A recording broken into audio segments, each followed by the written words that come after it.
Alhamdulillahi Rabbil Alamin. Wassalatu wassalamu ala ashrafil anbiya'i wal mursalin wa ala alihi wa sahbihi ajma'in. Subhanaka la ilma lana illa ma 'allamtana innaka antal alimul hakim. Rabbi shrah li sadri wa yassir li amri wahlul 'uqdatam min lisani yafqahu qawli. Rabbi yassir wa la tu'assir wa tammim bil khair. Qala Allah Ta'ala fi kitabil aziz ba'da a'udzu billahi minasy syaithanir rajim. Bismillahirrahmanirrahim. Hatta iza jaa ahadahumul maut qala rabbi irji'un la'alli a'malu salihan fima tarak kalla innaha kalimatun huwa qailuha wa min waraihim barzakhun ila yaumi yub'atsun.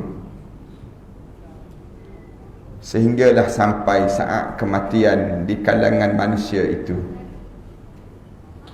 Apabila mati saja anak Adam ini, mula dibaringkan jenazahnya di dalam kubur, tiba-tiba kebanyakan mulut-mulut manusia ni akan sebut, qala rabbirji'un, Tuhanku berilah peluang untuk aku kembali hidup di atas dunia.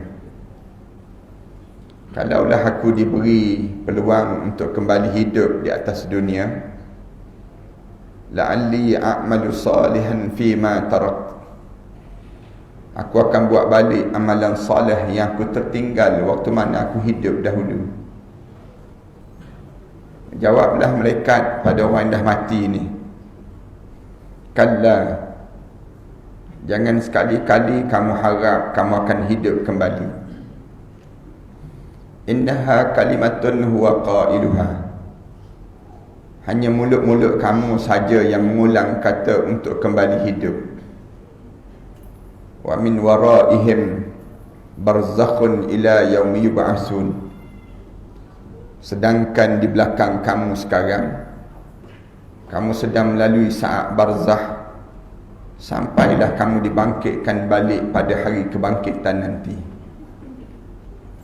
Surah Al-Mu'minun ayat yang ke-99 dan ayat yang ke-100. Yang dihormati pengurusi majlis, pengurusi dan ahliatan kuasa masjid, pimpinan-pimpinan di semua peringkat, para alim ulama, para asatizah, muslimin dan muslimat sekalian. Pertamanya, marilah sama-sama kita mengaturkan rasa syukur yang tak terhingga kepada Allah di atas nikmat panjangnya usia kita ini. Di saat mana kita baru je melalui masa-masa yang getir dalam hidup kita, masa yang payah dalam hidup kita sebelum daripada ini, yang disebut dengan masa Covid, yang semua di kalangan kita melalui ujian, sehingga kan ujian yang besar yang berlaku sampai peringkat kematian berlaku di kalangan kita. Di bumi Malaysia kita ni yang mati saja kerana Covid, mengikut catatan Kementerian Kesihatannya, sejumlah lebih kurang 36,000 nyawa yang mati di bumi Malaysia kita ini saja. Manakala di seluruh dunia yang mati sejumlah lebih kurang 6 juta lebih yang mati. Syukur pada Allah, dalam jumlah yang mati tersebut, nama kita belum disenaraikan lagi di sisi Allah. Kita masih lagi diberi peluang. Tetapi saya yakin ada di kalangan kita ni yang diuji sampai dekat-dekat nak mati baru-baru ni. Termasuk saya sendiri pun, saya kena Covid. Dan Alhamdulillah Allah bagi lagi peluang untuk kembali hidup. peluang untuk kita dapat lagi meneruskan perjalanan hidup kita. Tapi walaupun kita diberi peluang oleh Allah untuk hidup, kita jangan ingat kita ni tak mati-mati lah. Walaupun kita diberi peluang oleh Allah, untuk sekali ni Allah lepaskan lagi kita. Allah bagi lagi peluang untuk kita teruskan perjalanan hidup. Tapi jangan kita jadi macam orang kafir dan juga orang munafik tersebut. Orang kafir, orang munafik, dia nampak dunia ni syurga dalam hidup mereka. Mereka tak pernah membayangkan suasana kematian dalam hidup mereka. Bagi mereka, bila mati berakhirlah segala nikmat, segala kenikmatan sepanjang kehidupan. Tapi kita orang mukmin, kita kena ingat bahawa kita ni bukan boleh hidup selama-lama di atas dunia. Tetapi kita tidak diajar oleh Allah untuk bagaimana nak kekal hidup di atas dunia. Tapi Allah ajar pada kita supaya kita berfikir macam mana kita nak hidup lepas pada kita mati nanti. Yang ni yang tidak ada dalam pemikiran orang bukan mukmin. Orang munafik, dia tak fikir macam mana nak hidup lepas pada mati. Tapi kalau kita tak berfikir macam tu juga, dalam hidup kita sama je kita dengan orang yang munafik, sama je orang kafir. Tak bayang, tak pernah kita nak bayang macam mana nak hidup lepas pada mati nanti. Maknanya kita ni tidak ada persiapan untuk ke sana nanti. Bahaya dalam hidup kita kalau kita hidup terbuai dengan dunia ini. Kita rasa nikmat sangat dengan dunia, sampai di kalangan kita tak berani nak cerita tentang mengenai bagaimana dia nak hidup lepas pada dia mati nanti. Kalian jemaah sekalian pernah tak terfikir, duduk seorang-seorang, termenung seorang-seorang, macam mana kita nak buat hari pertama kita dalam kubur? Pernah terbayang tak dalam hidup kita ni, malam pertama kita dalam kubur, hari pagi kita dikebumikan, malam tu malam pertama kita dalam kubur. Macam mana kita nak bayangkan kubur kita saat tersebut? Ada tak dalam pemikiran kita, kita terbayang duduk seorang-seorang, termenung seorang-seorang, macam mana kita nak buat? Dah seminggu dah dalam kubur, seminggu dah jenazah kita ni dikebumikan dalam kubur, tapi sesi soal jawab belum lagi berakhir. Masih lagi disoal. Kita tak lepas-lepas lagi untuk menjawab pertanyaan malaikat munkar dan nakir. Ada tak dalam pemikiran kita lah, duduk termenung seorang-seorang, pagi-pagi lagi termenung, sak mengalir mata kita, takut kita, membayangkan dah sebulan dalam kubur, tak ada dah orang datang ziarah kubur kita, tak ada lagi doa-doa mereka yang hadir pada diri kita. Tiba-tiba muncul ular besar di hujung kaki kita.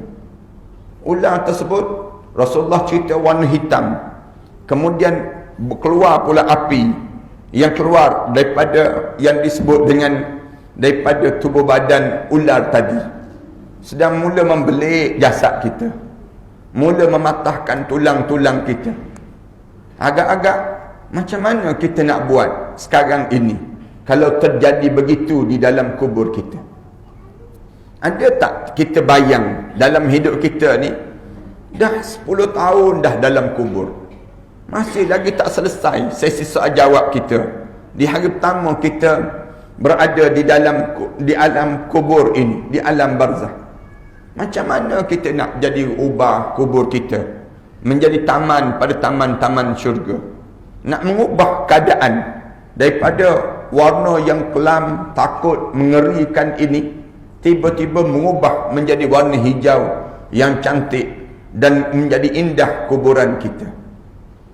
Ada tak ayah-ayah, ibu-ibu, kalian duduk seorang-seorang, termenung seorang-seorang, bila kita bangun di padang mahsyar nanti, kedengaran suara Rasulullah memanggil nama, seorang-seorang panggil nama, Kita pula nama kita ni tak dipanggil-panggil lagi oleh Rasulullah. Macam mana kita nak buat sekarang ini? Nak suruh jasad kita ini berlari keriangan untuk pergi dekat dengan Rasulullah, supaya malaikat tak halau kita untuk kita minum di telaga Kausar Rasulullah sallallahu alaihi wasallam. Ada tak kita duduk menung seorang-seorang? Macam mana nak buat? Waktu mana melayang suratan amalan manusia di padang mahsyar Allah, tiba-tiba tangan kiri kita terangkat. Tangan kanan kita ni puas, kita kuis nak suruh terangkat, tak terangkat. Macam mana kita nak buat sekarang? Waktu mana kita hidup sekarang ni, mengalih daripada tangan kiri terangkat, tangan kanan agar terangkat di padang mahsyar. Ada tak dalam hidup kita ni, duduk seorang, menung tiap-tiap hari, menung seorang-seorang, macam manalah aku nak lalu titian sirat itu, dalam keadaan yang sehalus rambut yang dibelah 7, selai rambut yang dibelah 7, nak lalu pula bawah tu neraka, bunyi neraka tu mengerunkan dan menakutkan. Nak suruh kita boleh lepas sampai ke dalam syurga Allah, boleh duduk bersimpuh di sisi Nabi Muhammad sallallahu alaihi wasallam, mencium jari jemari Rasulullah, mengucup dahi Rasulullah.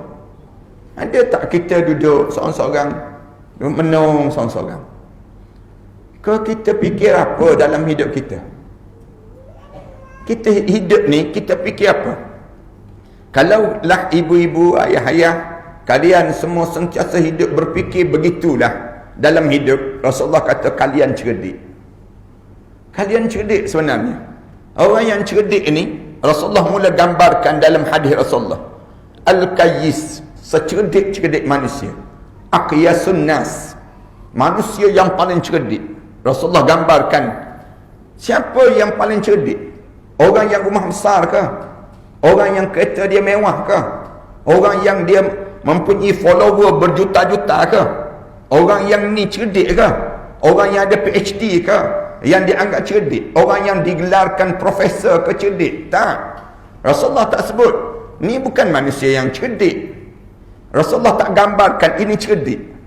Cerdik ni siapa? Bila tanya oleh sahabat-sahabat, siapa yang paling cerdik di kalangan kita ni ya Rasulullah? Rasulullah jawab, man dana nafsah, orang yang menyiapkan dirinya, wa amila lima ba'dal maut, sentiasa dia fikir macam mana dia nak hidup lepas pada dia mati nanti. Bila dia sentiasa berfikir begitu dalam hidup dia, inilah secerdik-cerdik manusia, inilah sebijak-bijak manusia. Jangan jadi manusia yang bodoh. Manusia yang bodoh ni siapa? Manittaba'a hawahu. Rasulullah sebut, orang yang bodoh di kalangan kamu, orang yang melayan je hawa nafsu dia. Hidup dia tu melayan. Manittaba'a hawahu, dia layan hawa nafsu dia. Wa tamanna 'ala Allah, kemudian dia tak angan-angan dia dengan Allah. Orang tanya dia tak semayang ke? Tak. Kenapa tak semayang? Aku penat, dia jawab. Habis tu engkau tak takut ke dengan neraka Allah? Takut? Siapa kata tak takut? Habis tu kenapa kamu tak salat? Aku penat, dia jawab. Habis tu macam mana nak jawab depan Allah nanti? Aku harap Allah fahamlah aku ni jenis penat, dia jawab. Inilah sebodoh-bodoh manusia. Orang yang hidup dalam keadaan yang dia mengikut dan dia melayan hawa nafsu dia, suatu hari tiba-tiba dia mati. Di saat mana dia mati tersebut, dia tidak ada persiapan apa-apa untuk dia nak hidup lepas pada kematian dia. Inilah sebodoh-bodoh manusia dalam hidup ini sendiri. Kita dalam hidup kita ni, setiap hari Rasulullah ajar pada kita, kena fikir macam mana aku nak hidup lepas pada mati nanti. Kena sentiasa fikir, malam pertama, malam kedua, malam ketiga, dah ada dah dalam urutan jadual kita untuk kita nak hidup sampailah memuncak roh kita naik ke atas.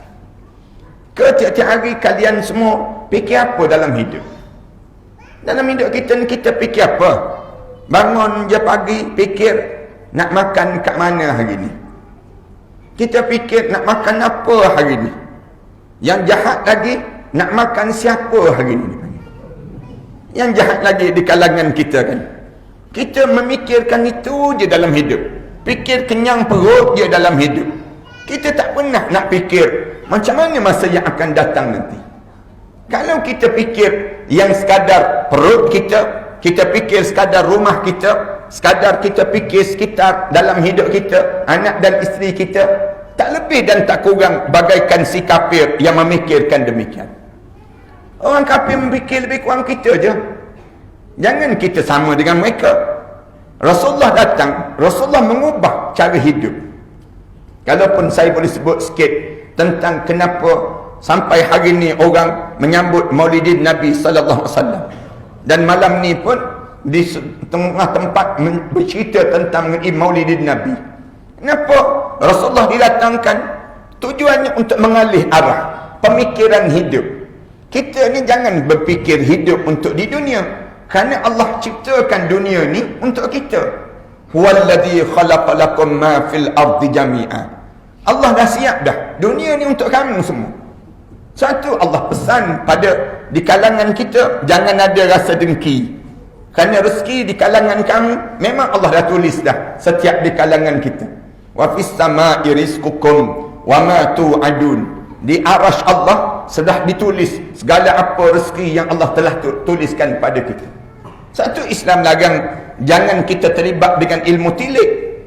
Jangan kita terlibat dengan ilmu-ilmu yang benda-benda yang khurafat dalam hidup kita. Judi dan seumpama. Kenapa jadi demikian?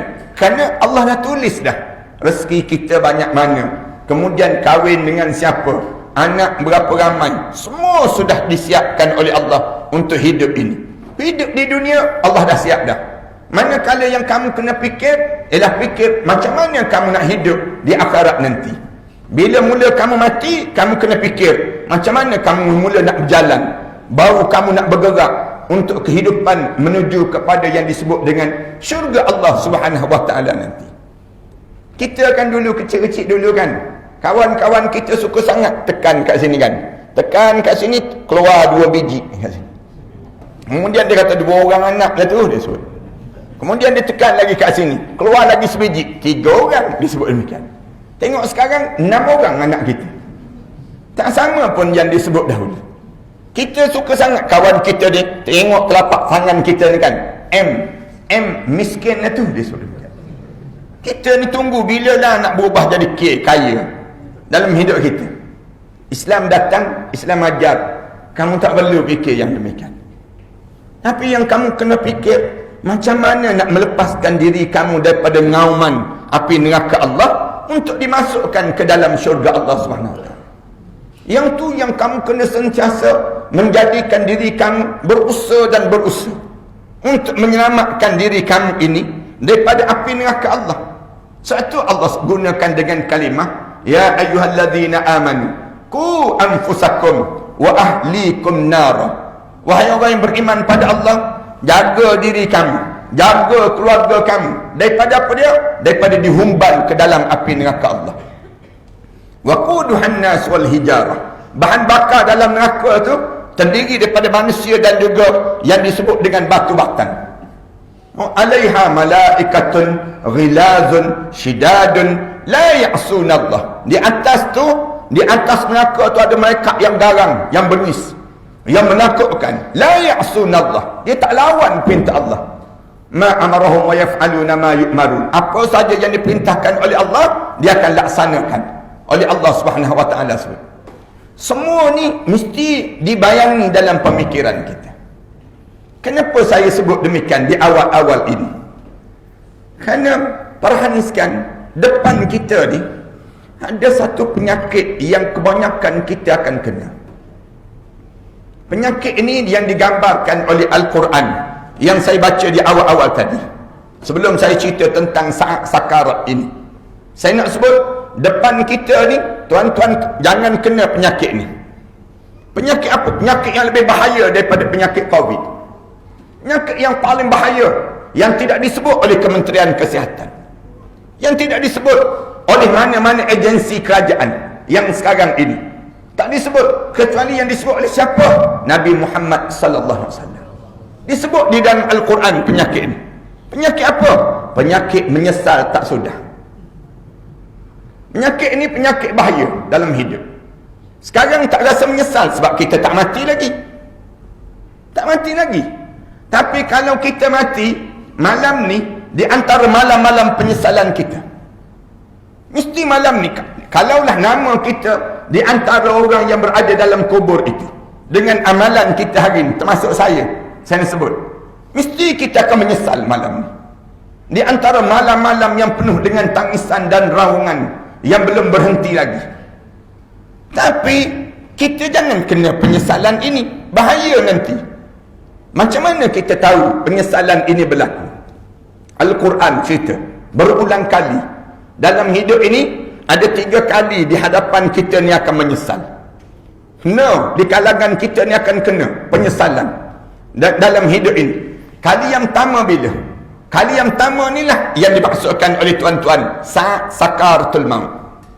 Ni kali yang pertama orang akan menyesal. Bila kita akan tahu kita ni akan mati? Kita akan tanya, bila kena sakarat ini? Sakarat ni bila? Alim ulama bincang, ni mula nak menyesal dalam hidup ini. Kali yang pertama, tanda kita mula sakarat. Allah mulakan dengan tanda-tanda untuk kita kena sakarat. Apa dia tanda dia? Mula diubankan oleh Allah. Allah mula ubankan diri kita. Allah mula bagi penyakit pada diri seseorang. Ini tanda awal. Allah nak mulakan kena sakarat. Mula kita nak kena sakarat dah di saat demikian. Bila lagi Allah jadikan saat sakarat? Ulama sebut berdasar pada hadis Rasulullah sallallahu alaihi wasallam, bila usia kalian 60 tahun.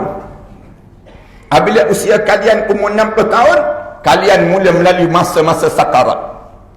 60 tahun. Kenapa 60 tahun?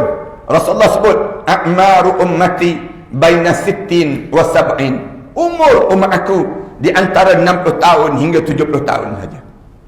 60 tahun hingga 70 tahun ni, jangan berangan lagi nak jadi Perdana Menteri. Senang cerita. Umur 60 tahun hingga 70 tahun, pendekkan angan-angan kalian. Jangan bercita-cita lagi untuk nak panjangkan lagi cita-cita kita dengan dunia. Masa kita dah masa melalui masa sakarat. Ulama ditanya lagi, bukan itu saja tandanya, banyak lagi kan? Ulama jawab senang, saya ringkaskan saja. Bila akan berlaku sakarat?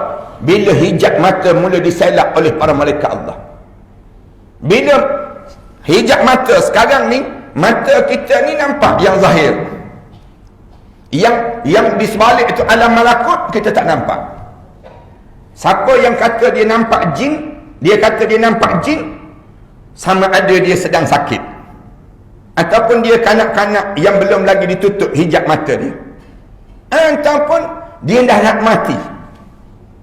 Siapa yang dia nampak alam malakut, tanda dia nak mati. Kalau dia sebutkan pada kita, saya tengok di belakang kamu ada 27 ekor jin, dia sebut. Dia salah seekor tersebut. Nak gambarkan, kerana Allah memang tutup hijab mata ni manusia. Innahu yarakum huwa wa qabilahu min haitsu la tarawnahu. Digambarkan dalam Al-Quran, Allah cerita mereka makhluk jin nampak kamu, malaikat nampak kamu, tapi kamu tak nampak mereka. Bila kita mula nampak mereka? Bila Allah buka hijab mata. Siapa yang dibuka hijab mata, confirm dia mati. Dia tak payah lagi pada diri dia merasakan dia akan hidup panjang lagi dalam hidup dia. Mula disedap, kita nampak terus berduyun-duyun para malaikat Allah mula turun, berdiri di hadapan muka kita. Ada dua je Rasulullah sebut dalam hadis Rasulullah.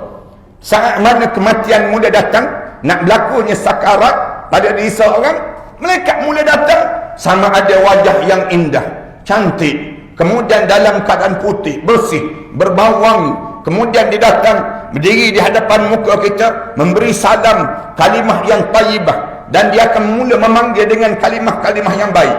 Sama ada dia sebut, ya ayyatuhan nafsul mutmainnah, irji'i ila rabbiki radiyatan mardiyah, fadkhuli fi ibadi wadkhuli jannati. Ataupun dia akan sebut apa dia? Dia sebut, Allah takhafu, kamu jangan takut ya, wala tahzanu, Jangan sedih ya, jangan sedih. Wa abshiru bil jannati allati kuntum tu'adun. Kabar gembira pada kami terhadap syurga yang telah dijanjikan oleh Allah pada kami. Terbentang terus nampak tempat dalam syurga Allah di saat tersebut. Ni orang mukmin.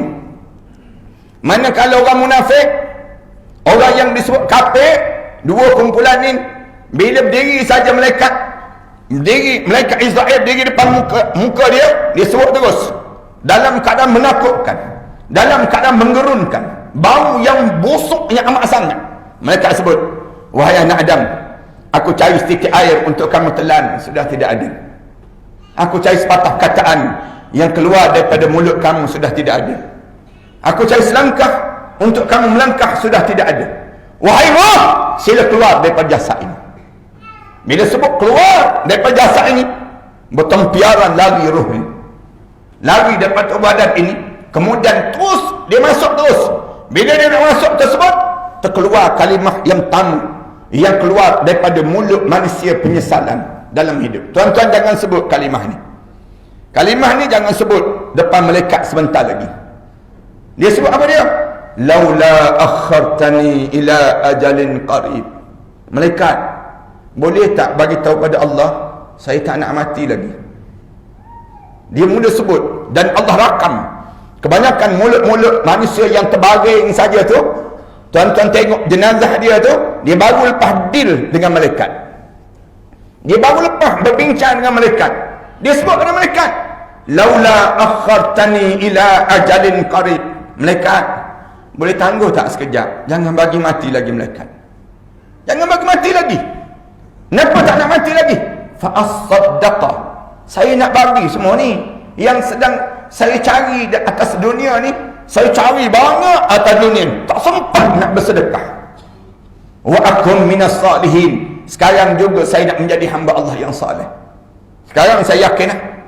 Dia mula timbul penyesalan. Malaikat, tolong sekejap je, jangan bagi mati lagi. Wa akum minas salihin. Sekarang juga saya nak menjadi hamba Allah yang saleh. Malaikat jawab, walan yuakhirallahu nafsan iza jaa ajaluha. Malaikat jawab, Allah tak akan tangguh bila sampai ajal seseorang. Tak kira kamu siapa, raja kah kamu, ustaz kah kamu, doktor kah kamu, walan yuakhirallahu nafsan iza jaa ajaluha. Allah tak tangguh dah nyawa-nyawa bila sampai ajalnya.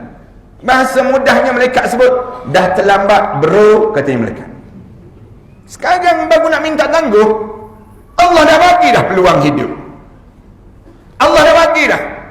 Lalu malaikat mula isyar terus, masuk terus. Rasulullah sebut berduyun-duyun masuk. Sambil masuk malaikat istihar, wajaat sakratul maut bil haqq dzalika ma kunta minhu tahid. Telah datang saat sakaratul maut yang penuh dengan kebenaran. Inilah masa yang sering kali kamu lari-larikan diri sepanjang kamu hidup di atas dunia dahulu. Hidup atas dunia ni, tuan-tuan tengok, hidup ni berkejaran manusia. Sedang lagi daripada siapa? Kalut dalam hidup kan. Cuba tanya orang yang jogging tiap-tiap pagi tu kan. Jogging tiap-tiap pagi tu kan. Jogging lelah dia, yang mengayuh basikal tu kan. Cuba tanya mereka, kamu lari daripada apa? Pagi-pagi lagi jogging ni, pagi-pagi lagi kayuh basikal ni, kamu lari daripada apa? Dia pun jawab, lari daripada malaikat maut ni.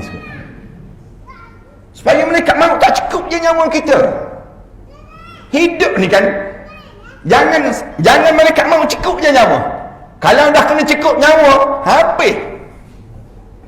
Dalam hidup ni, cuba tanya polis-polis. Polis pun sedang melarikan diri sekarang. Cuba tanya SPRM. SPRM pun sedang melarikan diri. Tanyalah dia Perdana Menteri sekalipun, dia sedang melarikan diri. Tanyalah Agong sekalipun, dia sedang melarikan diri sekarang. Supaya apa dia? Jangan malaikat maut cukup dia nyawa. Bila dah kena tu, malaikat maut masuk terus. Masuk tu terus ke hujung kaki terus. Bila terus ke hujung kaki, mula tarik. Tarik tersebut, habis seluruh tubuh badan merasai yang disebut dengan sakarat. Rasulullah kata, mula tarik daripada hujung kaki tu, lari bertempiaran ni, Imam Qurtubi sebut dalam kitab At-Tazkirah fi Ahwal al-Maut, dalam kitab Tazkirah yang cerita tentang mengenai kematian, sampai merah kemegahan di nahya Ramun. Roh ni tak nak keluar. Lari ni, malaikat mula tarik tu sakit, Allah saja yang tahu. Bila kena tarik daripada bawah tu, habis sampai di rambut sakit, di telinga sakit. Tak adalah yang lebih sakit dalam hidup ni. Bila kena sakarat, dia tak pernah terbayang dia pernah menikmati hidup di atas dunia. Siapa yang kena sakarat dia? Rasulullah kata, inna sakaratun azim. Sakarat itu satu benda yang menggemparkan dalam hidup kami. Sakarat ni, saya minta kalau ada ustaz-ustaz yang datang malam ni, ustazah yang datang malam ni, tolonglah ajar suasana yang disebut dengan sakarat. Kerana sakarat ni di antara hidup dunia dengan hidup ke akhirat. Dia masih lagi ada peluang. Di saat mana kena sakarat, ada lagi peluang untuk membetulkan diri. Bila kena sakarat, sakit, tak boleh nak dibayang. Imam Ghazali sebut sakit sehingga hitam mata menjadi putih. Cuping telinga ni, bila sakit kena sakarat, sakit tu mengisut masuk ke dalam. Lidah yang tegak ni, bila kena sakarat, masuk ke dalam terus. Sakit yang amat sangat. Bila kena sakarat, seorang yang kena sakarat ditanya pada Rasulullah, ya Rasulullah, bagaimana sakit saat itu ya Rasulullah? Rasulullah sebut, bagaikan badan kami dicampak ke pohon yang berduri, melekat di pohon berduri, digentak turun ke bawah. Ditanya Rasulullah, ya Rasulullah, bagaimana sakit saat itu ya Rasulullah? Rasulullah sallallahu alaihi wasallam sebut, bagaikan satu lengan yang besar yang penuh dengan duri, dirodok daripada halqum kami sampai ke perut kami, kemudian direntak naik ke atas. Bila tanya lagi pada Rasulullah, tuan-tuan baca dalam kitab yang dikarang oleh Imam Jalaluddin As-Suyuti, baca dalam kitab Ahwalul Qiyamah, cerita tentang bagaimana kita al-budur safirah fi ahwal akhirah. Dalam kitab-kitab tersebut, dia cerita saat mana kena sakarat. Bila kena sakarat, Rasulullah sebut tak boleh nak dibayang sakitnya di saat yang demikian. Dia tanya Rasulullah, bagaimana sakit ya Rasulullah? Rasulullah sebut, bagaikan kulit kamu disiat, diheret di atas bara api yang panas, ditarik di atas kapas yang basah, bunyi sah bunyi. Sakit yang amat sangat. Tanya lagi Rasulullah, ya Rasulullah, bagaimana sakit saat sakarat ya Rasulullah? Sakit ni semua tubuh badan sakit. Pegang di gigi sakit, di kuku sakit, mata sakit, kening kita sakit, semua sakit. Tak ada tempat yang tak sakit. Tarik kat bawah baru tarik di bawah baru. Dalam keadaan tarik, Rasulullah bila tanya, macam mana sakit saat itu ya Rasulullah? Rasulullah sebut, kamu tanya ibu-ibu yang melahirkan zuriat. Ibu-ibu yang melahirkan zuriat, dia menegan nak keluarkan zuriat ini. Sakit yang amat sangat, separuh nyawa pada diri dia, berpeluh dahi, tergoncang tangan dia sampai mengetak bibir tu badan dia, nak keluarkan zuriat ini, pucat lesi tu badan dia. Rasulullah sebut itu baru satu juzuk daripada 99 juzuk kesakitan kematian. Ada 98 lagi juzuk kesakitan kematian. Sakit orang sekian. Sampai Sayyidatina Aisyah radhiyallahu anha disebut, bila aku tengok Rasulullah melalui sakarat, aku tak bayangkan aku lebih ringan daripada Rasulullah sallallahu alaihi wasallam. Rasulullah bila kena sakarat, tangan Rasulullah yang tengah dalam keadaan yang tegak tersebut, terbuka tangan Rasulullah. Tergerak tangan Rasulullah, jalan tangan Rasulullah cari sesuatu.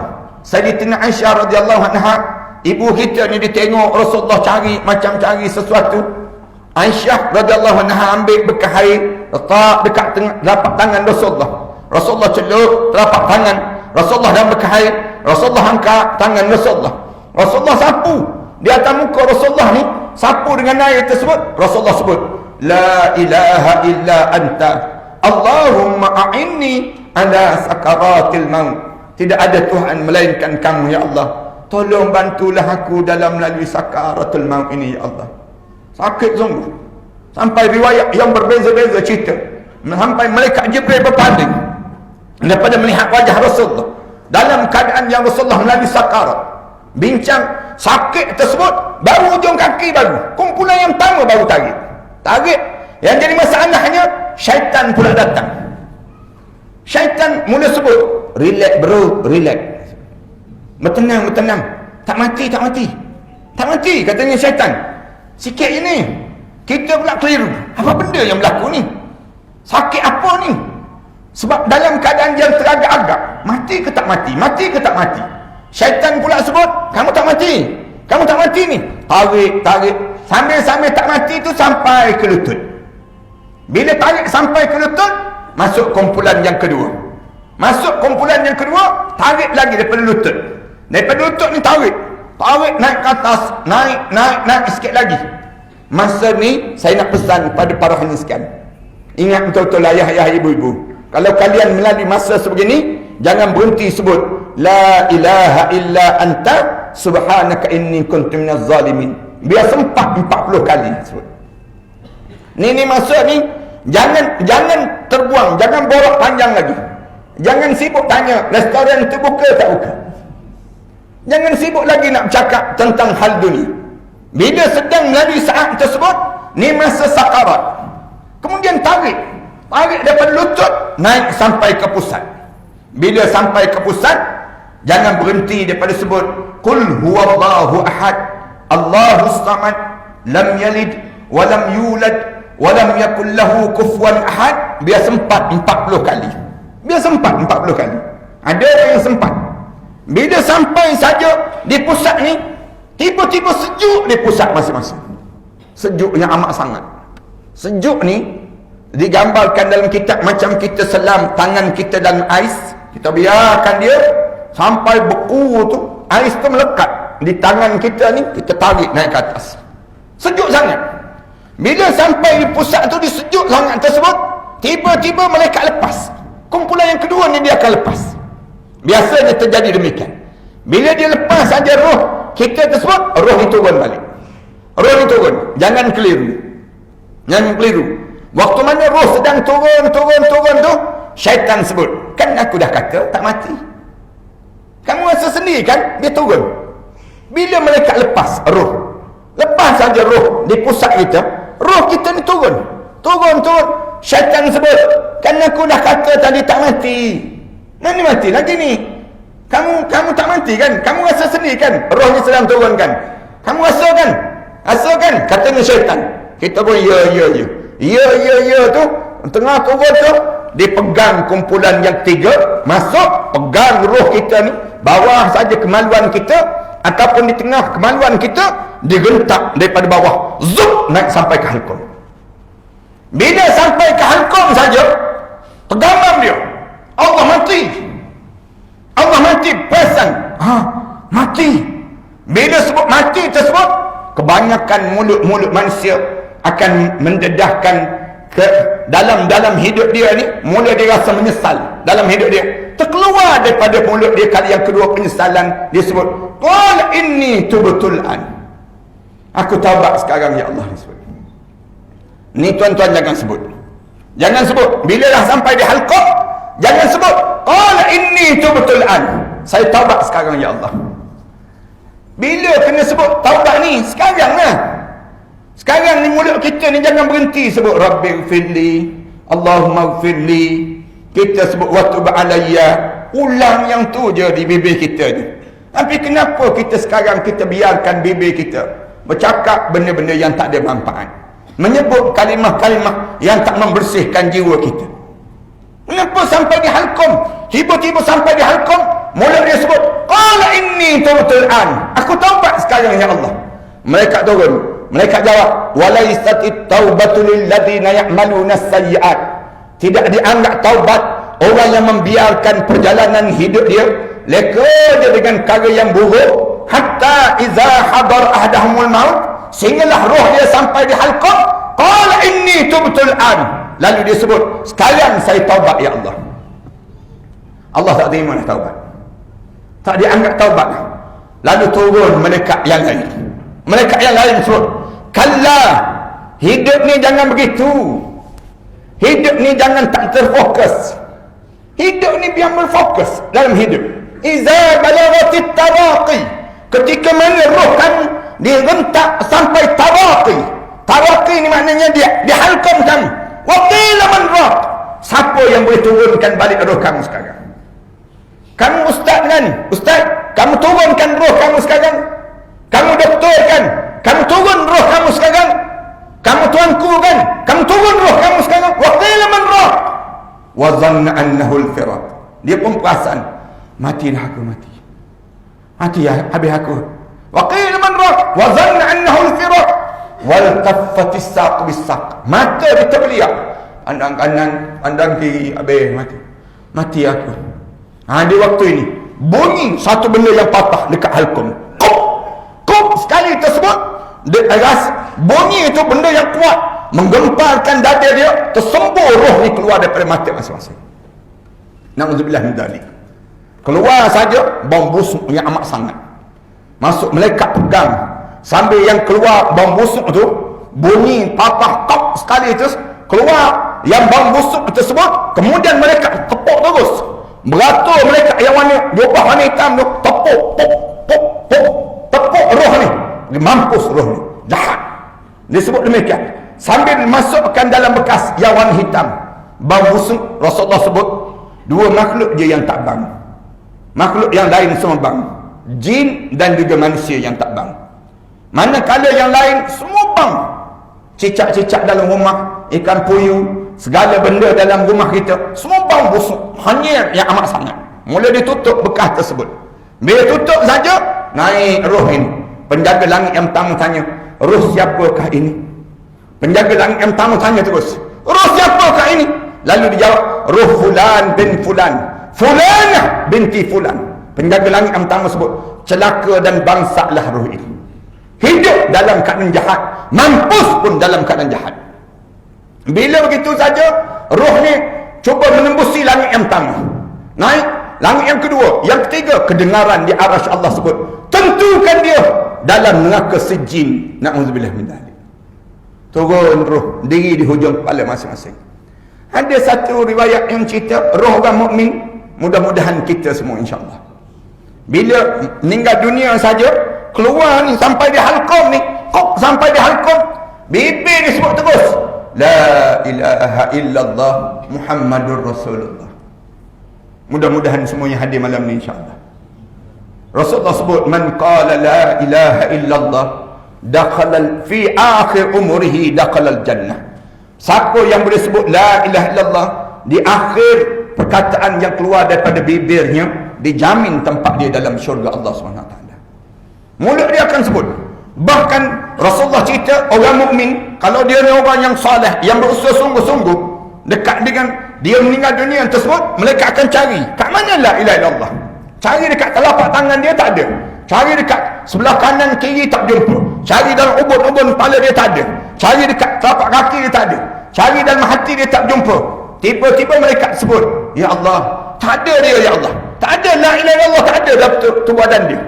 Allah sayang pada dia, Allah suruh malaikat tepuk di bawah dagu dia. Rasulullah sebut ditepuk di bawah dagu, kup sekali. Suatu orang yang dekat nak meninggal dunia, dia nampak sekali pada dia tu kup sekali tu, orang mukmin ni dia akan sebut Allah, Allah tu, Allah arahkan terus malaikat keluarkan roh dia di saat tersebut. Keluar roh, keluar ni, keluar. Rasulullah ambil bekas air, Rasulullah tuangkan bekas air. Rasulullah sebut roh orang mukmin keluar macam ni lah. Rasulullah sebut dalam bekas yang warna putih, indah sangat, bau wangi sangat. Malaikat-malaikat saling tampung menampung sambil membaluti roh orang mukmin ini dengan bauan misk, bauan kasturi daripada syurga Allah SWT. Masuk dalam bekas yang cantik, kemudian bermula perjalanan kematian seseorang. Kemudian keluar roh dia daripada jasad dia tersebut. Kemudian mula naik je. Penjaga langit yang pertama tanya, roh siapakah ini? Lalu dia, roh fulan bin fulan, fulanah binti fulan. Lalu penjaga langit yang pertama sebut, beruntungnya dia hidup dalam keadaan saleh, mati pun dalam keadaan saleh. Buka. Kemudian kedengaran pintu-pintu langit terbuka, naik menghadap depan Allah. Kedengaran di arasy Allah sebut, tentukan dia dalam syurga Illiyin. Mudah-mudahan kita semua insya-Allah. Dengar je syurga Illiyin turun terus, berdiri terus di hujung kepala masing-masing. Kita mula nampak siapa yang datang nak mandikan jenazah kita. Kita mula nampak siapa yang mengurus urusan pengkebumian kita. Kita mula dengar setiap derak kaki yang datang bagi salam untuk nak tengok dan nak ziarah tubuh badan kita. Kita rasa saat mana orang buka butang baju kita. Kita rasa saat mana orang usung jenazah kita. Kita sebut pada mandi jenazah perlahan-perlahan. Sakit mati tadi belum habis lagi. Kita ulang dan sebut, jangan berkasar. Bila orang pemandi jenazah ni, Rasulullah pesan, jangan berkasar dengan jenazah. Bila jirus air tu, ambil telapak tangan, jirus atas telapak tangan, kemudian genjis-genjis. Dia sebut, aku bagaikan seluruh tu badan sedang melecur di saat ini. Sakit yang amat sangat. Bergerak sikit je, jenazah tu bergerak sikit sakit. Tak boleh nak dibayang, sakit sungguh. Sakit pada diri dia ni, orang mukmin dia akan sebut, kita akan rasa saat mana orang usung jenazah kita. Orang kapan jenazah kita. Kita nampak anak-anak kita buat apa dia, isteri kita lakukan apa dia. Semua kita rasa. Orang usung jenazah kita nak solat, kita nampak berapa orang yang datang nak solatkan jenazah kita. Orang usung jenazah kita keluar daripada rumah, daripada masjid, daripada rumah kita sampai ke kuburan, berdiri letak saja jenazah. Sebelum diturunkan ke dalam kubur, nampak di hujung kaki kita berdiri dua orang malaikat muka dan nakir, warna hitam kebiru-biruan. Dan nampak dah, nampak dah orang letak je jenazah, nampak dah di hujung kaki kita berdiri dah dua orang malaikat muka dan nakir. Orang angkat je jenazah kita, turunkan ke dalam liang lahat. Bila turun saja, pengalaman pertama akan dirasai. Rasa terus abdarat, himpitan kubur. Himpitan kubur ya, bukan azab kubur, himpitan kubur. Angkat je, Rasulullah kata, tak ada seorang pun yang terlepas daripada himpitan kubur di kalangan umat aku. Semua kita kena. Masuk saya, siapa saja kena. Angkat je, nak turun ke bawah tu, sebelum turun sampai ke bawah sebut, rasa terus pengalaman pertama. Pam! Pam! Pam! Terus tersebut, kemudian letak je jenazah hadap muka ke kiblat. Rasulullah sallallahu alaihi wasallam sebut, kalau ada di kalangan umat aku yang boleh terlepas daripada himpitan kubur, nescaya Sa'ad bin Mu'az lah orang yang pertama terlepas himpitan kubur. Himpitan kubur ya, bukan azab kubur, himpitan kubur. Himpitan ini berlaku sebelum daripada berlaku turun jenazah kita, sebelum rapat jenazah kita ke bumi. Kenalah himpitan kubur. Azab kubur lepas pada sesi soal jawab sekejap lagi. Manakala himpitan kubur ni, Rasulullah kata kalau ada yang boleh terlepas, nescaya Sa'ad bin Mu'az lah orang yang pertama yang boleh terlepas daripada himpitan kubur. Sa'ad bin Mu'az pun tak terlepas depan Rasulullah. Bila jenazah Sa'ad bin Mu'az diturun depan Rasulullah, kena sekali, ping sekali. Ping tu Rasulullah kata, Allahu Akbar. Aku tengok jenazah Sa'ad bin Mu'az menjadi halus selai rambut, kata Rasulullah. Kena himpitan kubur. Kemudian kembang balik jenazah Sa'ad bin Mu'az. Dia tanya oleh sahabat-sahabat, kenapa Sa'ad bin Mu'az kena himpitan kubur? Rasulullah jawab, kerana dia tak jaga air kencingnya, tak bersih air kencingnya. Rasulullah sebut demikian. Kemudian ditanya keluarga Sa'ad bin Mu'az, kenapa kamu dengar tak Rasulullah cerita Sa'ad bin Mu'az kena himpitan kubur? Keluarga Sa'ad bin Mu'az jawab, ya, dia kena sekali saja himpitan kubur, tapi disebabkan air kencingnya yang tak bersih. Tanya demikian. Sahabat tanya lagi, macam mana air kencing dia boleh tak bersih? Lalu dijawab oleh keluarga Sa'ad bin Mu'az dalam satu kitab yang lain. Dia kata, oleh kerana Sa'ad bin Mu'az waktu mana dia pulang daripada permusafiran, dia rasa nak kencing sangat, dia kencing sambil berdiri. Oleh kerana sebab tersebutlah menyebabkan, mungkin kerana itulah dia terkena himpitan kubur. Sekali je kencing sambil berdiri. Kita ni berapa kali dah kencing sambil berdiri? Yang kencing sambil berdiri, yang kena kencing, yang kena kencing. Nak sebutnya gambaran bagaimana entah berapa banyak kena himpitan kubur sana. Gambaran bila letak saja jenazah, hadap je muka ke kiblat. Bila hadap muka ke kiblat tu, bau tanah depan muka. Dengar suara bawah telinga, selamat datang wahai hamba Allah. Sekejap lagi kamu akan lihat bagaimana aku akan lakukan pada kamu. Nampak terus suasana di alam kubur. Sekejap je rasa hidup atas dunia. Sekejap je. Orang tengah kemas-kemaskan jenazah kita tu, tengah betulkan menghadap ke kiblat tersebut, kita nampak berdiri seorang pemuda yang tampan di hujung kaki kita, sibuk membetulkan tubuh badan dia tersebut. Kita pun sibuk tanya, siapa kamu? Siapa kamu? Dia jawab, amalan soleh kamu. Kejap lagi aku akan tolong kamu. Kalau ada amalan soleh, kalau ada amalan soleh yang akan bantu. Ada orang yang dia tengok tak ada pun, ada pun. Ustaz sebut dulu ada, Ustaz sebut dahulu ada. Dalam hadis Rasulullah cerita ada wajah pemuda yang paling tampan, yang handsome. Bila kita masuk dalam kubur, di antara keadaan yang berlaku pada kita saat tersebut, kenapa tak ada? Tak ada amalan. Tak ada amalan. Amalan dia mengajak depan Allah, dia tak dalam kubur tu kosong amalan soleh dia. Qul hal nunabbi'ukum bil akhsarina a'mala. Sebut Muhammad, ada di kalangan umat kamu yang bila dia masuk dalam kubur, letak jenazah dia, hadap muka ke kiblat, hadap dia, waktu tersebut dipandang atas bawah, belakang, depan, kiri, kanan, kosong amalan dia dalam hidup dia. Dia tak semayang ke? Dia semayang, tapi semayang dia tidak diterima di sisi Allah. Dia puasa ke? Dia puasa, tapi puasa dia tidak diterima di sisi Allah. Dia buat haji ke? Haji, tiap-tiap tahun buat haji. Dia pula bawa travel agency pula, nak sebutnya buat melaksanakan ibadah haji, tapi haji dia tidak diterima di sisi Allah. Kenapa? Alladzina dhalla sa'yuhum fil hayatid dunya. Dia membiarkan kesesatan sepanjang dia hidup di atas dunia. Orang tutup je, lihat lahat dia, bunyi tanah-tanah yang turun. Tanah bunyi, kedengaran. Tam. Letak saja, orang pun mula tutup. Tanah tu mula timbus, bunyi kum, sampai para lutut dia. Sampai para lutut. Berdiri malaikat muka dan nakir depan muka dia. Mula halau salat dia, zakat dia. Tiba-tiba kali yang ketiga, mulut masing-masing sebut, na'udzubillah min dzalik. Tuan-tuan jangan sebut. Tuan-tuan jangan sebut kalimah yang ketiga ni. Bila berdiri saja, malaikat depan dia, dia akan sebut, qala rabbirji'un. Malaikat, boleh tak kamu bagi tahu pada Allah, aku nak hidup balik atas dunia. Qala rabbirji'un. Malaikat, kamu bagi tahu pada Allah, saya nak hidup. Saya nak hidup. Dia ulang, saya nak hidup kembali. Dia ulang, meraung dalam kubur. Malaikat, tolonglah bagi tahu pada Allah, saya nak hidup balik. Qala rabbirji'un. Ni orang terus bunyi tu duk kemaskan tanah ke atas tu, dia sedang berbincang dengan malaikat nak hidup. Qala rabbirji'un. Tolonglah malaikat bagi tahu pada Allah, hidupkan kembali saya atas dunia. Kenapa nak hidup balik? La'alli a'malu salihan fi ma tarak. Kalau saya boleh hidup balik, saya nak buat balik amalan soleh yang saya tertinggal waktu mana saya hidup dahulu. Dia sebut pada malaikat.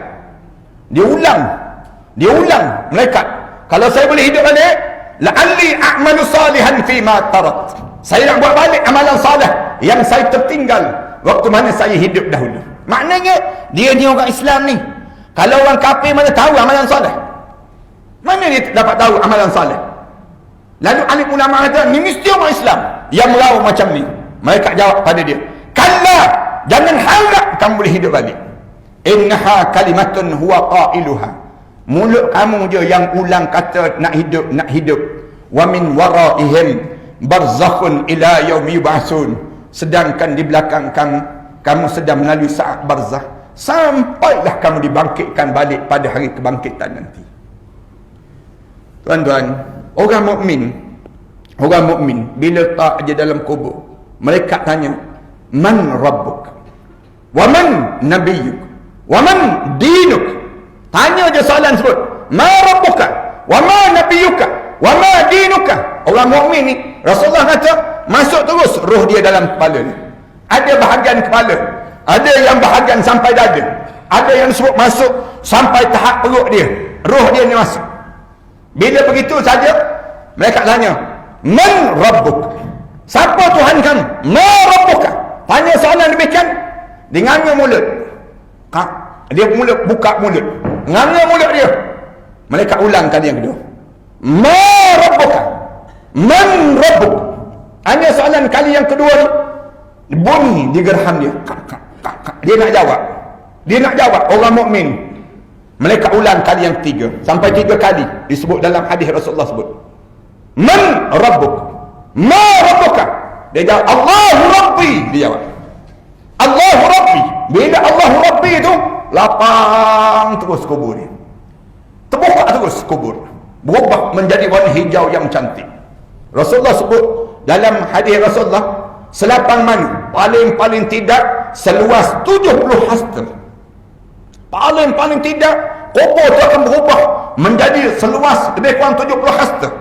70 hasta di seluruh mana? 240 kaki. Paling sempit kubur dia. Ada orang tanya satu soalan. Ada orang ditanya 5 soalan.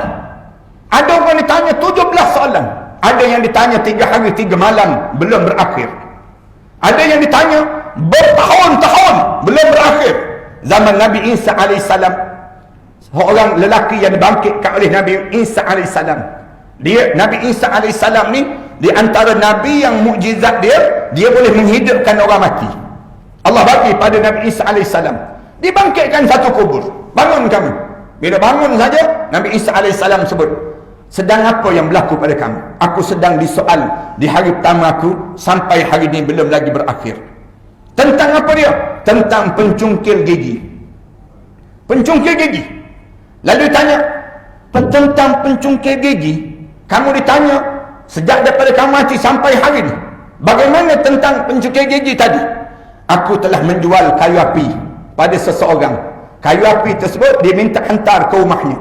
Dalam perjalanan ke rumahnya, aku ambil hujung kayu api tersebut untuk dijadikan cungkil gigi aku tanpa memberitahu kepada tuan yang telah membeli kayu api tadi. Kerana itu kamu disoal. Nabi Isa AS tanya, ya, kerana itu. Selama mana kamu sedang disoal? Selama 70 tahun belum lagi berakhir. 70 tahun. Satu riwayat kata selama lebih kurang 7,000 tahun belum lagi berakhir, ditanya oleh Nabi Isa AS. Beza-beza. Tiba-tiba selesai sesi soal jawab. Mudah-mudahan kita ni 5 minit berakhir insya-Allah. Kita ni jangan lama sangatlah. Wa man nuqishal hisab faqad unzib. Siapa yang disoal banyak, confirm dia di antara orang yang akan diazab oleh Allah Subhanahu Wa Taala. Ni sesi yang pertama, hari pertama bagi. Orang mukmin bila kena soal, jawab, kubur di lapang, tumbuh rumput-rumput warna hijau yang cantik. Tumbuh rumput warna hijau ni bau wangi semerbak, bauan raihan daripada syurga Allah. Dalam hadis Rasulullah cerita demikian. Tadi bauan misk, yang ni bauan raihan, wangi sangat. Disebutnya demikian. Datang nampak tempat dia dalam syurga Allah. Malaikat pegang jenazah dia, malaikat heret jenazah dia, sandar di dinding kubur. Sandar di dinding kubur tu, menunggu kain kapan dia turun. Dia pun tengok, mati dah aku. Allah, mati dah. Malaikat sebut, hamba Allah, kamu tengok matahari yang sedang tenggelam. Hari pertama kamu di alam barzah, kamu tengok. Dia sebut pada malaikat, aku tak semayang asar lagi, malaikat dia sebut. Oleh kerana hidup atas dunia ni terlampau jaga solat, tak boleh meninggalkan solat, terbawa sampai dalam kubur, sebut pada malaikat, aku tak semayang asar lagi, malaikat dia sebut. Dah nak mentari, nak tenggelam, malaikat jawab, la salat laka wala siyam laka wala hajjat laka walakin numukal arusah. Rasulullah cerita gambaran ini. Yang malaikat jawab, tak ada dah semayang untuk kamu, tak ada dah puasa untuk kamu, tak ada dah haji untuk kamu, tapi mula daripada malam ini tidurlah kamu bagaikan tidurnya pengantin di malam tamu di saat mana perkahwinan mereka tersebut. Rasulullah gambarkan demikian. Kemudian malaikat tanya pada dia, hamba Allah, Allah SWT tanya kamu, nak hidup balik tak? Nak hidup balik tak? Tak ada seorang pun Rasulullah sebut dalam hadis Rasulullah, orang mukmin jawab, ya saya nak hidup balik. Tak ada. Semua jawab, tak nak hidup. Orang mukmin semua jawab, tak nak. Malaikat, tak nak hidup. Tak nak hidup. Kenapa tak nak hidup? Dah masuk dalam kubur. Orang lain, Allah cerita tadi, kumpulan manusia yang kata nak hidup. Kenapa kamu orang mukmin kamu tak nak hidup? Dia jawab, sakitnya kematian itu, sakitnya sakarat, terbau-bau sampai dalam lubang kubur. Sakit itu terngiang-ngiang, sakit sungguh. Sakit sakarat ini berpanjangan, panjang sampai dalam kubur ni. Sampai apa dia? Sampai datang doa-doa anak yang soleh, mendoakan pada mereka yang telah meninggal dunia, menjadikan keringanan dan hilang sedikit demi sedikit sakitnya sakarat itu sendiri. Bertanya lagi pada orang mukmin, kenapa kamu tak nak hidup? Kenapa kamu tak nak hidup? Dia jawab, kami nampak tempat kami dalam syurga Allah. Dan nampak dah tempat dalam syurga Allah. Macam mana kami nak hidup lagi? Ni sebut demikian. Ni seronoknya orang mukmin. Dia tanya, tak ada seorang pun orang mukmin sebut dia nak hidup kecuali orang mati syahid. Orang mati syahid dia. Orang mati syahid ni, dia tanya pada dia, nak hidup balik? Nak. Kenapa nak hidup balik? Tak sakit mati. Tak sakit. Bila kepala dia terpenggal, jasad dia ditembusi peluru, di saat mana dia gugur di jalan Allah, saat tersebut dia tak rasa langsung suasana kesakitan itu. Ni je lebih orang yang berjuang di jalan Allah. Siapa yang berjuang di jalan Allah, dia mati dalam keadaan mempertahankan agama Allah. Dia hidup dalam keadaan betul-betul kerana Allah. Lalu dia gugur di jalan Allah. Masuk dalam kubur, mereka tanya, nak hidup balik? Nak, dia jawab. Kenapa nak? Saya nak berjuang lagi di jalan Allah, saya nak gugur lagi, saya nak syahid lagi. Seronoknya di kalangan mereka. Tapi yang ni, yang kumpulan yang sebut terulang-ulang, mereka tolonglah mereka nak hidup ni. Dia sebut pada mereka, saya nak hidup. Kenapa nak hidup? Amalan apa yang tertinggal? Amalan apa yang tertinggal? Saya nak berkongsi sikit malam ni. Ada 3 amalan yang besar ini. Kalian jaga yang ni. Orang Teluk Intan, saya nak ingatkan betul-betul. Ni jaga 3 ni. Bila boleh jaga 3 ni, insya-Allah kita tak akan terulang dan meraung dalam kubur sekejap lagi. Yang pertama, tolong jaga hati ini jangan berpaling daripada Islam. Jangan mati di saat mana kita tak ada Islam dalam tubuh badan kita. Jangan syirik pada Allah. Jangan percaya selain daripada Islam. Dalam hati kita hanyalah Islam yang boleh memenuhi jiwa kita. Ini yang disebut tiap hari Jumaat, wala tamutunna illa wa antum muslimun. Jangan biarkan diri kamu mati kecuali saat mana kamu mati kamu betul-betul orang Islam. Jangan teragak-agak dengan Islam. Hati ini tak ada orang boleh kawal kecuali kita. Jangan jadi orang munafik. Jadilah orang mukmin, orang yang berkeyakinan. Jangan talam dua muka. Bersama dengan Islam, tak perlu untuk kita mengubah hati kita kepada selain daripada Islam. Selain daripada Islam maksudnya apa dia? Jangan percaya kepada nasionalis. Jangan percaya kepada sekularis. Jangan percaya pada izm-izm selain daripada Islam. Jangan. Kalian minta tolong dengan nasionalis, dia tak boleh tolong kita dalam kubur.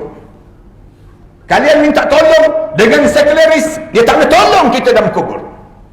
Jangan campur aduk Islam dalam diri kita. Jangan masuk, saya Islam sikit, nasionalis sikit Ustaz.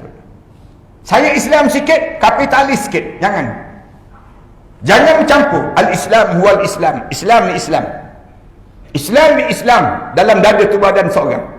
Wa man yabtaghirul islami dinan falan yuqbala min. Allah sebut demikian jelas. Siapa yang mencari selain daripada Islam sebagai satu cara hidup dia, Allah tak terima. Wa huwa fil akhirati minal khasirin. Dia masuk dalam kubur kosong amalan dia menghadap depan Allah. Jangan tak percaya dengan Allah. Orang kita ni tak percaya dengan Islam. Dia orang Islam dah, tapi dia kata saya boleh percaya Islam ni dalam bab-bab tertentu je Ustaz. Dalam bab yang lain saya tak boleh terima Islam. Orang kita kan tak yakin dengan Islam.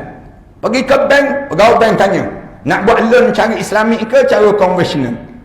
Dia tanya balik pegawai bank sebut, mana yang untung? Dia tanya, mana yang untung? Pegawai bank tu dah beritahu dah, ni cara Islam, ni cara konvensional. Bahasa yang mudahnya, ni cara Islam, ni cara kafir, senang kita. Tapi dia tanya lagi, mana yang untung? Ni orang Islam ni. Belum lagi cerita yang lain, dalam bab yang lain.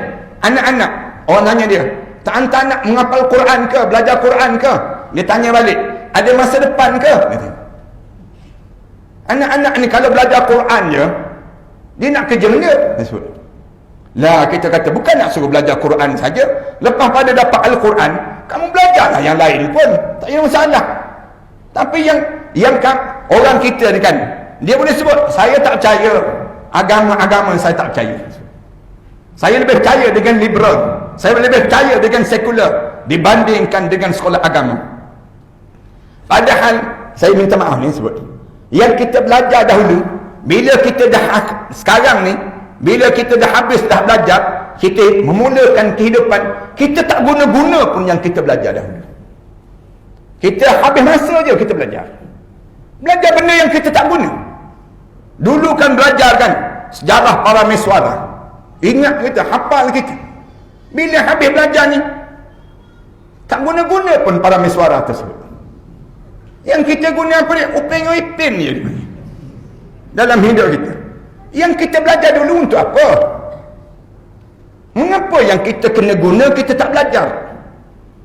Yang kita tak kena guna kita sibuk belajar. Kita tak kena guna pun. Apa yang masa dahulu belajar? Sekarang cuba kita tengok apa yang kita kena guna. Al-Quran. Ramai mana orang tak boleh baca Quran? Al-Quran ni, kalau tuan-tuan panggil seorang ustaz, panggil tuan-tuan datang menghadap seorang ustaz, suruh baca Fatihah seorang-seorang, ramai tak boleh baca Fatihah. Tak betul pun Fatihah. Bacaan Fatihah pun tak betul. Tuan-tuan bayangkan kalau Fatihah tak betul, bagaimana solat kita? Bagaimana solat kita dalam hidup kita? Orang kita dibiar, tak apalah sebut. Padahal dia nak kena guna. Berapa ramai ibu-ibu yang datang jumpa dengan saya, mengadu, ustaz, tolong ustaz, ada seorang ibu tu datang bawa air bagi saya, ustaz, kenapa ni air ni? Tolong baca sikit untuk suami saya. Suami saya sejak kahwin tak pernah jadi tok imam dalam solat kami. Kenapa kita sebut? Kenapa? Dia tak betul bacaan dia. Bacaan dia tak betul. Lalu disuruh, dia kata dia tak nak jadi tok imam. Solat tak pernah. Saya boleh berimamkan dia dalam solat-solat sunat saya, ustaz. Padahal solat sunat je. Puan tak pujuk ke? Allah dah pujuk banyak kali ustaz. Saya pujuk-pujuk dia, lama-lama dia suruh pada saya, engkau sajalah jadi imam. Dia suruh kita pula jadi imam. Nak sebutnya, ramai mana orang kita tak boleh baca Quran? Orang kita tak boleh baca Quran ni, kenapa tak boleh baca Quran? Kalian tak yakin ke nak pergi ke akhirat Allah? Kalian tak boleh baca Quran, kalian ingat ke boleh lepas ke dalam kubur nanti? Saya nak pesan ya, siapa yang tak boleh baca Quran, orang Teluk Intan ni dan orang Malaysia kita ni, kalau dia tak boleh baca Quran, pastikan umur dia panjang-panjang dan tak mati-mati. Jangan mati. Kalian mati di saat mana kalian tak boleh baca Quran, kalian masuk dalam kubur, confirm tak lepas menghadap depan Allah. Tak lepas. Tak percaya cuba try mati, tak percaya. Nak tengok lepas ke tak lepas. Masuk dalam kubur je malaikat tanya terus, Quran boleh baca? Quran boleh baca? Tak boleh malaikat. Kamu buat apa di atas dunia? Umur kamu 30 tahun, 40 tahun, 50 tahun, 60 tahun, 70 tahun hidup, tergagak-gagak tak boleh baca Quran. Kamu buat apa di atas dunia? Quran tak boleh baca? Tak boleh. WhatsApp boleh. WhatsApp boleh, Quran je tak boleh. Pelik betul. WhatsApp tu nak tidur dah 3 kali dah jatuh handphone atas muka. Lepuk tegak begitu lah atas handphone dia. Nak sebutnya WhatsApp boleh baca, Quran tak boleh baca. Kenapa tak boleh baca? Tak yakin ke? Tak yakin ke dengan perjalanan kita akan datang nanti? Ramai dah orang mati menghadap di hadapan Allah, mereka tak bawa pun geran-geran tanah, mereka tak bawa pun harta benda yang mereka miliki. Cuba lihat raja-raja yang kaya, Ratu Elizabeth yang kaya tersebut, bila dia mati, bila dia masuk dalam kubur, dia bawa apa? Bawa amalan. Bawa amalan dia. Tak kira siapa pun kita, tak payah banggalah dengan dunia. Dunia ni bukan untuk dibanggai. Akhirat yang perlu dikejari dalam hidup kita. Mengapa kita tak bersedia ke arah tersebut? Pelik kan dalam hidup. Ni yang pertama. Jaga Islam biar kukuh. Jangan percaya selain daripada Islam. Orang baru datang, ni cerita ni sedap ni bagus ni. Kita tanya Islamik ke tak Islamik? Betul ke tak betul dengan syariat agama? Dia kata, alah apa kisah yang tu tak betul pun tak apa, yang penting untung. Dia sebut. Jangan kita sebut saya hanya terima Islam dalam hidup saya. Dekat nak meninggal dunia, syaitan tadi yang saya cerita tadi, yang disebut dalam hadis Rasulullah tadi, bila sampai di halqum ni, syaitan akan sebut, jangan mati dalam Islam anakku. Dia menyamar menjadi arwah ayah kita, sebiji muka arwah ayah kita. Anakku, jangan mati dalam Islam, mati bersama dengan Nabah, mati bersama dengan ayah mati dalam Yahudi. Kalau kamu nak selamat, kamu mati dalam Yahudi. Kita cuba mengucap. Bila kita cuba mengucap, datang muka arwah ibu kita, sebiji muka arwah ibu kita. Datang tu, tayangkan buah dada dia. Anakku, dada ini pernah menyusukan kamu waktu mana kamu kecil-kecil dahulu. Jangan mati dalam Islam, mati bersama dengan ummi, mati bersama dengan mama mati dalam Kristian. Kalau kamu nak selamat, kamu mati dalam Kristian. Syaitan teluk intan ni, tuan-tuan, syaitan teluk intan ni tak akan sebut mati dalam Yahudi. Orang sini tak peduli pun Yahudi. Mana kita pernah kenal pun Yahudi? Syaitan kat sini, dia tak akan sebut matilah dalam Kristian. Kita tak pernah peduli pun pada Kristian. Tapi tunggu kejap lagi, dia akan sebut apa dia? Anakku, matilah kamu dalam Islam liberal. Dia sebut demikian. Anakku, matilah kalian dalam Islam nasionalis. Matilah kalian dalam Islam sekularis. Matilah kalian dalam Islam pragmatis. Kita dengar Islam juga ni, mati je lah, kita sebut. Padahal Allah dah pesan dah, wala tamutunna illa wa antum muslimun. Tulis besar-besar yang ni. Dalam keluarga kalian kena sentiasa pesan, wala tamutunna illa wa antum muslimun. Jangan biarkan kalian mati kecuali saat mana kalian mati betul-betul seorang Islam. Ni kena pesan pada anak-anak kita, pesan pada keluarga kita. Yang pertama, kerana Islam je boleh menyelamatkan kita. Saya daripada Islam tak boleh tolong kita. Nasionalis tak boleh tolong kita dalam kubur. Sekularis tak boleh tolong kita dalam kubur. Syiah tak boleh tolong kita dalam kubur. Yang boleh tolong kita dalam kubur al-Islam.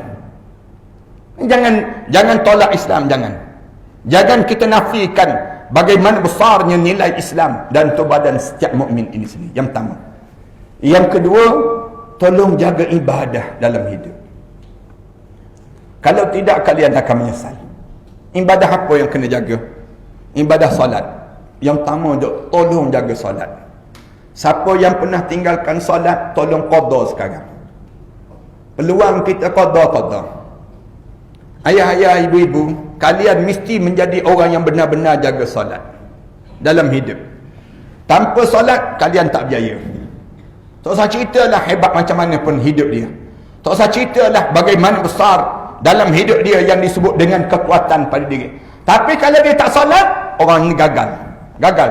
Dunia pun gagal, akhirat pun gagal. Allah, dia nak marah dengan orang tinggalkan solat. Sampai peringkat Allah sediakan neraka khusus untuk orang tinggalkan solat. Neraka Saqar namanya. Allah sediakan neraka Saqar. Bila ditanya, ma salakakum fi Saqar? Kenapa kamu dihumban ke dalam neraka Saqar? Mereka jawab, qalu lam nakum minal musallin. Kami atas dunia tak semayang. Jangan tinggal semayang. Tuan-tuan nak kenal orang tu berjaya tak berjaya, tengok ada solat dia. Solat kita ni semakin lama semakin dekat dengan Allah. Semakin kita solat, ayah-ayah, ibu-ibu, kalian mesti semakin hampir dengan Allah. Macam mana? Berebut sah pertama. Semakin bertambah umur ini, semakin berebut. Ni, sah yang pertama. Solat tu biar semakin lama semakin khusyuk. Ni tak, solat kita ni kenapa jadi hambar? Kenapa solat kita tak rasa nikmat? Pelik dalam hidup kita. Dah solat 40 tahun dah solat. Sejak daripada umur kita akil balik sampai hari ni. Kenapa kita tak dapat kelazatan solat? Kenapa kita tak dapat? Cuba bayangkan orang yang sentiasa hidup dia bertenun. Dia tenun. Lama-lama cantik tenunan dia. Orang yang sentiasa memahat. tiap-tiap hari dia memahat, lama-lama cantik ukiran dia. Orang yang hidup dia sentiasa masak, lama-lama masakan dia sedap, masakan dia, hidup dia. Kenapa kita sentiasa solat, tiba-tiba lama-lama tak jadi, semakin khusyuk solat kita? Mengapa kita jadi demikian? Mengapa solat kita tak menjadi sebagaimana solat para sahabat ridwanullah alaihim ajma'in? Kenapa solat kita menjadi hamba dan tawar? Solat Rasulullah, sahabat-sahabat, pernah satu ketika sahabat bila dia solat, dia sedang bagi salam, tengok darah yang mengalir deras di betis dia. Terkejut dia, tengok ada anak panah yang telah kena pada betis dia tersebut. Sahabat-sahabat nak cabut, dia kata jangan cabut. Saya solat, kamu cabut. Dia pun solat. Bila dia solat, sahabat cabut. Kemudian selesai solat, dia tanya sahabat, dah cabut ke belum? Sahabat kata dah cabut tadi. Allah, dia kata alhamdulillah, selamat. Allah tak sedar yang diri dia kena panah dengan anak panah. Kemudian bila nak cabut anak panah tadi, dia solat, cukup itulah membius diri dia untuk dia dengan Allah Subhanahu wa taala. Kita solat, cicak melintas pun nampak. Kita solat, tak rasa lazat. Imam baca Sabbih isma rabbikal a'la, dia nak marah lah. Pak Imam, inna a'tayna je Pak Imam. Kenapa panjang-panjang sangat bacaan? Marah di kalangan kita. Kenapa solat kita tak seindah dahulu lagi? Kenapa tak sekhusyuk itu? Saya nak jawab, saya tolong jawab. Kerana dunia terlampau besar dalam dada kita. Dunia ni menjadi racun yang berbahaya kepada solat orang mukmin. Kita berangan-angan dengan dunia yang tak berkesudahan. Kita masih lagi besar dengan tamak terhadap dunia. Perkelahian kita dengan anak menantu kita, perbalahan kita dengan jiran tetangga kita, terbawa-bawa dalam hidup kita. Hidup berebut harta yang kita nak tinggalkan. Logik tak logik? Tak tegur siapa dia beradik. Berebut harta pusaka yang ditinggalkan di kalangan kita. Padahal bila kita mati, kita tak bawa pun harta tersebut. Tapi dunia ni terlampau menjadikan diri kita tamak. Hingga kan solat kita tak menjadi sekhusyuk dahulu lagi. Ayah-ayah, ibu-ibu, kalian kena berubah. Dan saya kena berubah. Kena berubah untuk solat. Biar jadi nikmat. Macam mana nak suruh nikmat? Biar dalam dada kita ni akhirat yang semakin besar, dunia mesti semakin kecil.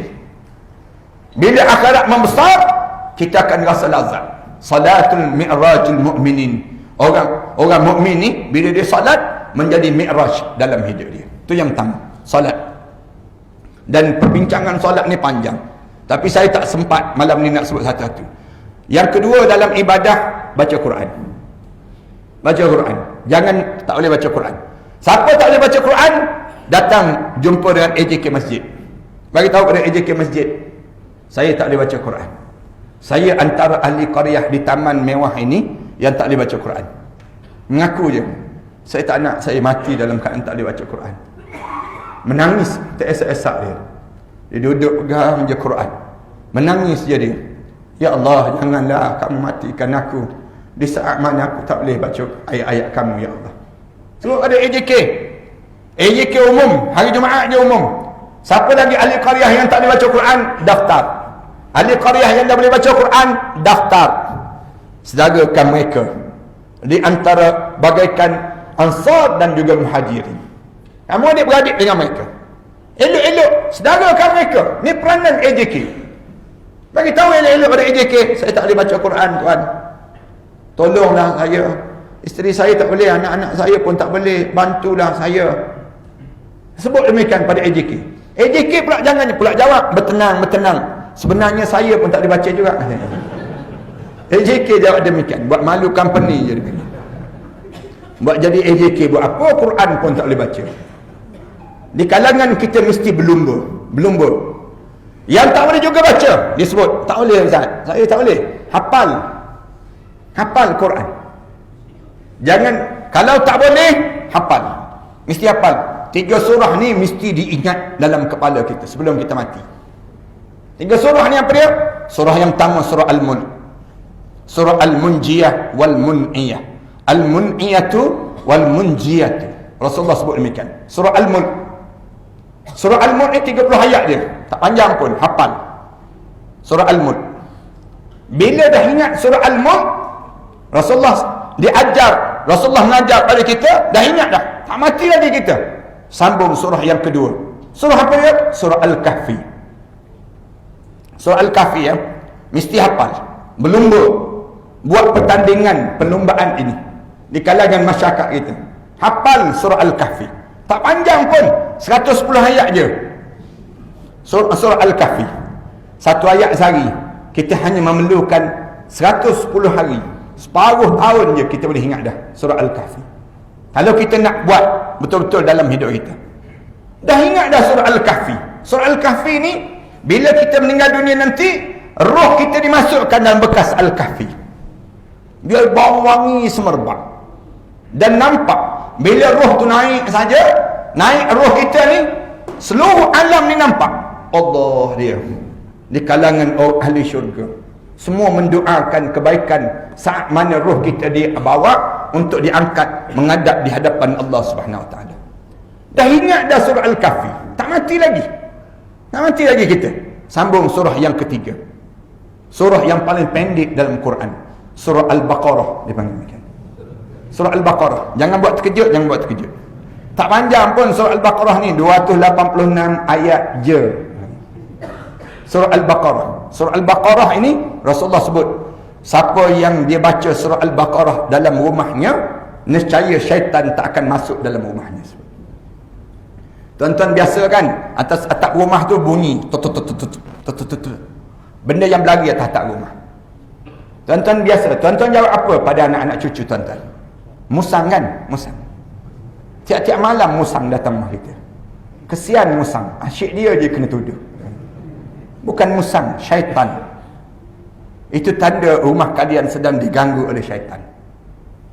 Orang dalam rumah dia bunyi guli, tak guli. Bunyi orang ketuk pintu rumah. Bunyian bauan hangir dalam rumah kita dan sebagainya. Syaitan sedang mengganggu rumah tangga kalian. Kalian berhati-hati saat ini. Rasulullah kata bacalah surah Al-Baqarah di dalam rumah orang mukmin. Bila kalian baca surah Al-Baqarah, syaitan tak akan tinggal dalam rumah yang baca surah Al-Baqarah tersebut. Bayangkan dalam rumah dibaca surah Al-Baqarah, syaitan tak berani masuk. Dalam dada kita ada surah Al-Baqarah, ada berani syaitan nak masuk? Dalam dada mukmin mesti ada surah Al-Baqarah. Orang masuk je meminang anak perempuan kita, tanya terus, dah hafal belum surah Al-Baqarah? Tanya soalan tu, tak kahwin dah anak perempuan kita. Nak sebutnya, mana-mana lelaki, pemuda-pemuda, tolong hafal surah Al-Baqarah. Kalian nak masuk meminang anak perempuan, siapa-siapa saja di kalangan kita, kalian mesti ada surah Al-Baqarah. Siapa yang ada surah Al-Baqarah, layak dia menjadi pemimpin. Kalau dia tidak ada surah Al-Baqarah, hilang kelayakan untuk menjadi pemimpin. Lantiklah pemimpin di kalangan kalian yang ada surah Al-Baqarah. Rasulullah sebut demikian dalam hadis Rasulullah. Cerita tentang siapa nak jadi pemimpin saja, cari yang boleh baca surah Al-Baqarah. Yang tak boleh baca surah Al-Baqarah, kenapa kalian lantik dia jadi pemimpin? Kalian tak takut ke di akhirat nanti? Bila kita ingat betul-betul ni nak memangkah kan? Nak memangkah ni. Saya nak sebut ni. Ingat ni, tangan-tangan ni akan soal depan Allah nanti. Siapa yang salah pangkah, tak berjumpa dengan pemimpin yang betul, di akhirat nanti menyesal dia. 5 tahun dia menanggung nanti dalam hidup dia tersebut. Bukan nak kempen ni, nak sebut betul-betul. Saya nak sebut biar kita faham jelas dalam hidup kita. Memilih pemimpin yang diajar oleh Rasulullah, mesti ada surah Al-Baqarah. Paling-paling tidak dia boleh mengucap 2 kalimah syahadah. Paling-paling tidak dia boleh beriman pada Allah. Kenapa kita lantik pemimpin yang tak beriman pada Allah, yang tak kenal hukum hakam agama? Malu je kita depan Allah nanti. Makan rezeki Allah, tiba-tiba kita tak jaga perintah Allah Subhanahu Wa Taala. Cakap banyakkan kena gam tak kita. Nak sebutnya demikian, 2 Quran. Kalau tak boleh hafal Quran, tak boleh Ustaz. Saya tak boleh. Kenapa tak boleh? Saya benak Ustaz. Kenapa benak? Saya makan semut banyak sangat dulu. Bukan semutnya, dengan kengga-kengga pun saya makan. Nak sebutnya benar sungguh ni. Tak boleh, saya tak boleh Ustaz. Tak boleh, tak baca pun tak boleh, hafal pun tak boleh. Saya cabar kalian salin balik sebuah Al-Quran sebelum kalian menghadap depan Allah. Jari kalian mesti menintakan tulisan ayat-ayat Al-Quran Karim. Ni ada dah orang yang buat, ada dah jemaah yang buat. Sebelum daripada ni saya cabar. Siapa yang tak ada baca Quran, kalian mesti salin balik Quran. Salin Quran dengan jari kalian sebelum kita mati, supaya bila kita mati kita boleh jawab depan Allah, saya dah tulis sebuah Al-Quran ya Allah dalam bentuk badan saya dan menjadi saksi di hadapan kamu nanti ya Allah. Buat benda yang demikian. Quran, kita dengan Quran. Yang ketiga, zikir dan selawat, jangan tinggal. Zikir dan selawat.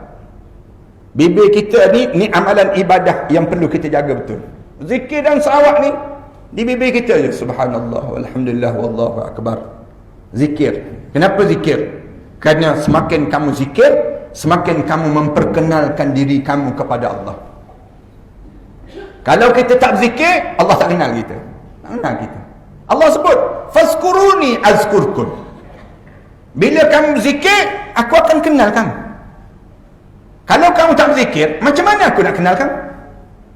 Zikir ni satu amal ibadah senjata orang mukmin yang diajar supaya sentiasa kuatkan jiwa kamu dengan zikir. Zikir ni menjadi kekuatan dalam hidup itu. Sampai ulama kagang kitab Al-Azkar Imam Nawawi. Imam Nawawi kagang kitab zikir-zikir yang disebut oleh Rasulullah. Zikir apa? Tebal kitab tersebut. Tuan-tuan belajar. Zikir apa? Nak tidur ada zikir, nak buat apa saja zikir. Kenapa? Semakin hidup, semakin kena memperkenalkan diri kita pada Allah, semakin dekat kita dengan Allah. Bila semakin kita zikir, semakin dekat kita dengan Allah. Demikian juga selawat. Selawat satu cara untuk mendekatkan kita dengan Nabi Muhammad sallallahu alaihi wasallam.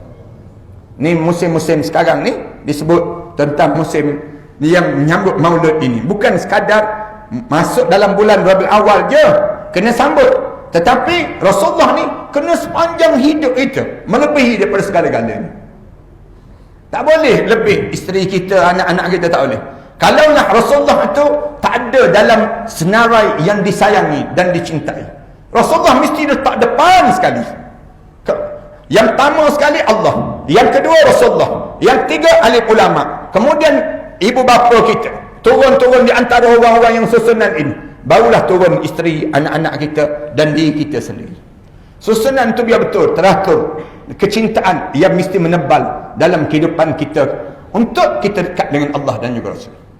Yang keempat dalam hidup kita ni, amal ibadahnya, tolong hantar segala aset-aset kita yang ada atas dunia ini ke akhirat Allah sebelum kita mati masuk dalam kubur seorang-seorang. Jangan simpan harta kalian di dunia, jangan.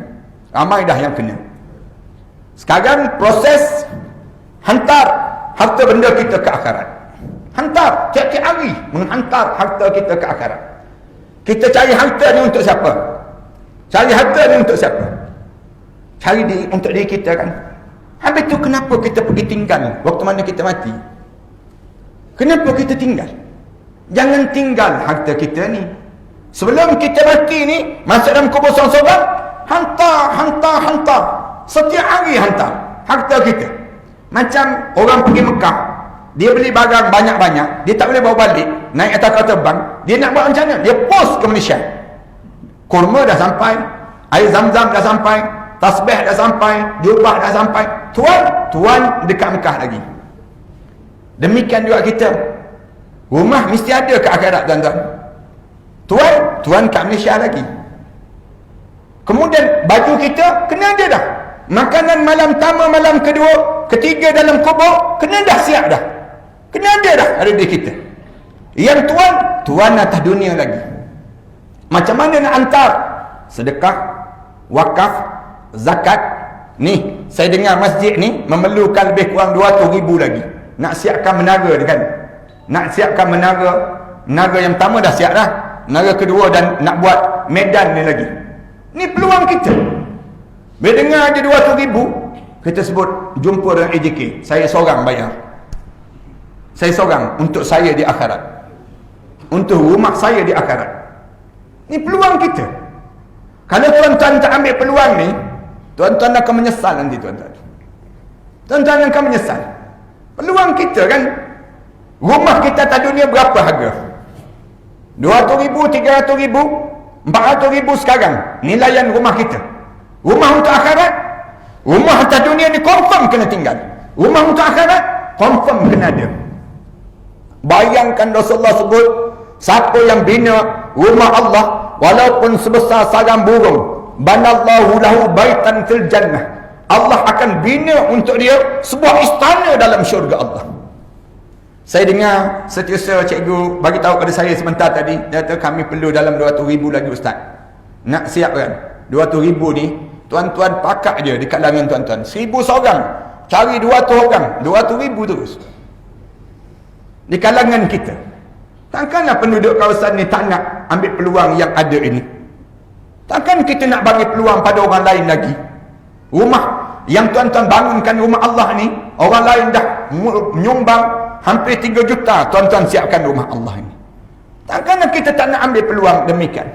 Macam mana cara? Infak, sedekah, wakaf, kemudian hibah. Panggil je anak-anak kita. Abah mati, mak kamu mati, haram kamu adik-beradik berkelahi. Jangan berkelahi. Rumah ni jangan siapa ambil. Bahagian kamu ambil terus, bagi terus hibah untuk mereka. Bila abah mati, mak kamu mati, rumah ni abah dan mak kamu nak hantar ke akhirat. Macam mana cara nak hantar ke akhirat?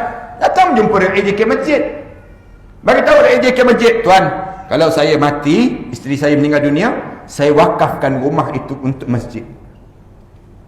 Kita sebut demikian pada anak-anak kita. Kamu ada sendiri kan rumah kamu? Anak-anak kita kan dia beli rumah sendiri kan? Kenapa dia nak berebut lagi rumah yang kita tinggal ini? Dia nak berkelahi adik-beradik. Nak suruh kita sengsara dalam kubur nanti. Selagi mana tak selesai urusan harta benda kita atas dunia, selagi itulah sengsara dalam kubur sekejap lagi. Jangan tuan-tuan. Bagi tahu RAJ ke masjid, saya mati, isteri saya mati, saya wakafkan untuk masjid. Masuk dalam kubur, berjumpa balik rumah kita. Cantik lagi daripada rumah atas dunia. Tak percaya, cuba try mati sekali. Senang cerita nak sebut demikian. Nak gambarkan tentang mengenai inilah orang yang berfikiran waras dalam hidup ini. Cerdik. Masjid pula, bila dapat je rumah tersebut, umum pada orang ramai. Beritahu pada orang ramai. Masjid ada rumah wakaf. Rumah tu bernilai 300,000. Rumah tu bernilai 400,000. Dia sebut demikian. Masjid tak nak jual, harga 400,000. Dengan kereta-kereta semua yang ditelah wakaf tu, masjid nak jual hanya 200,000 saja.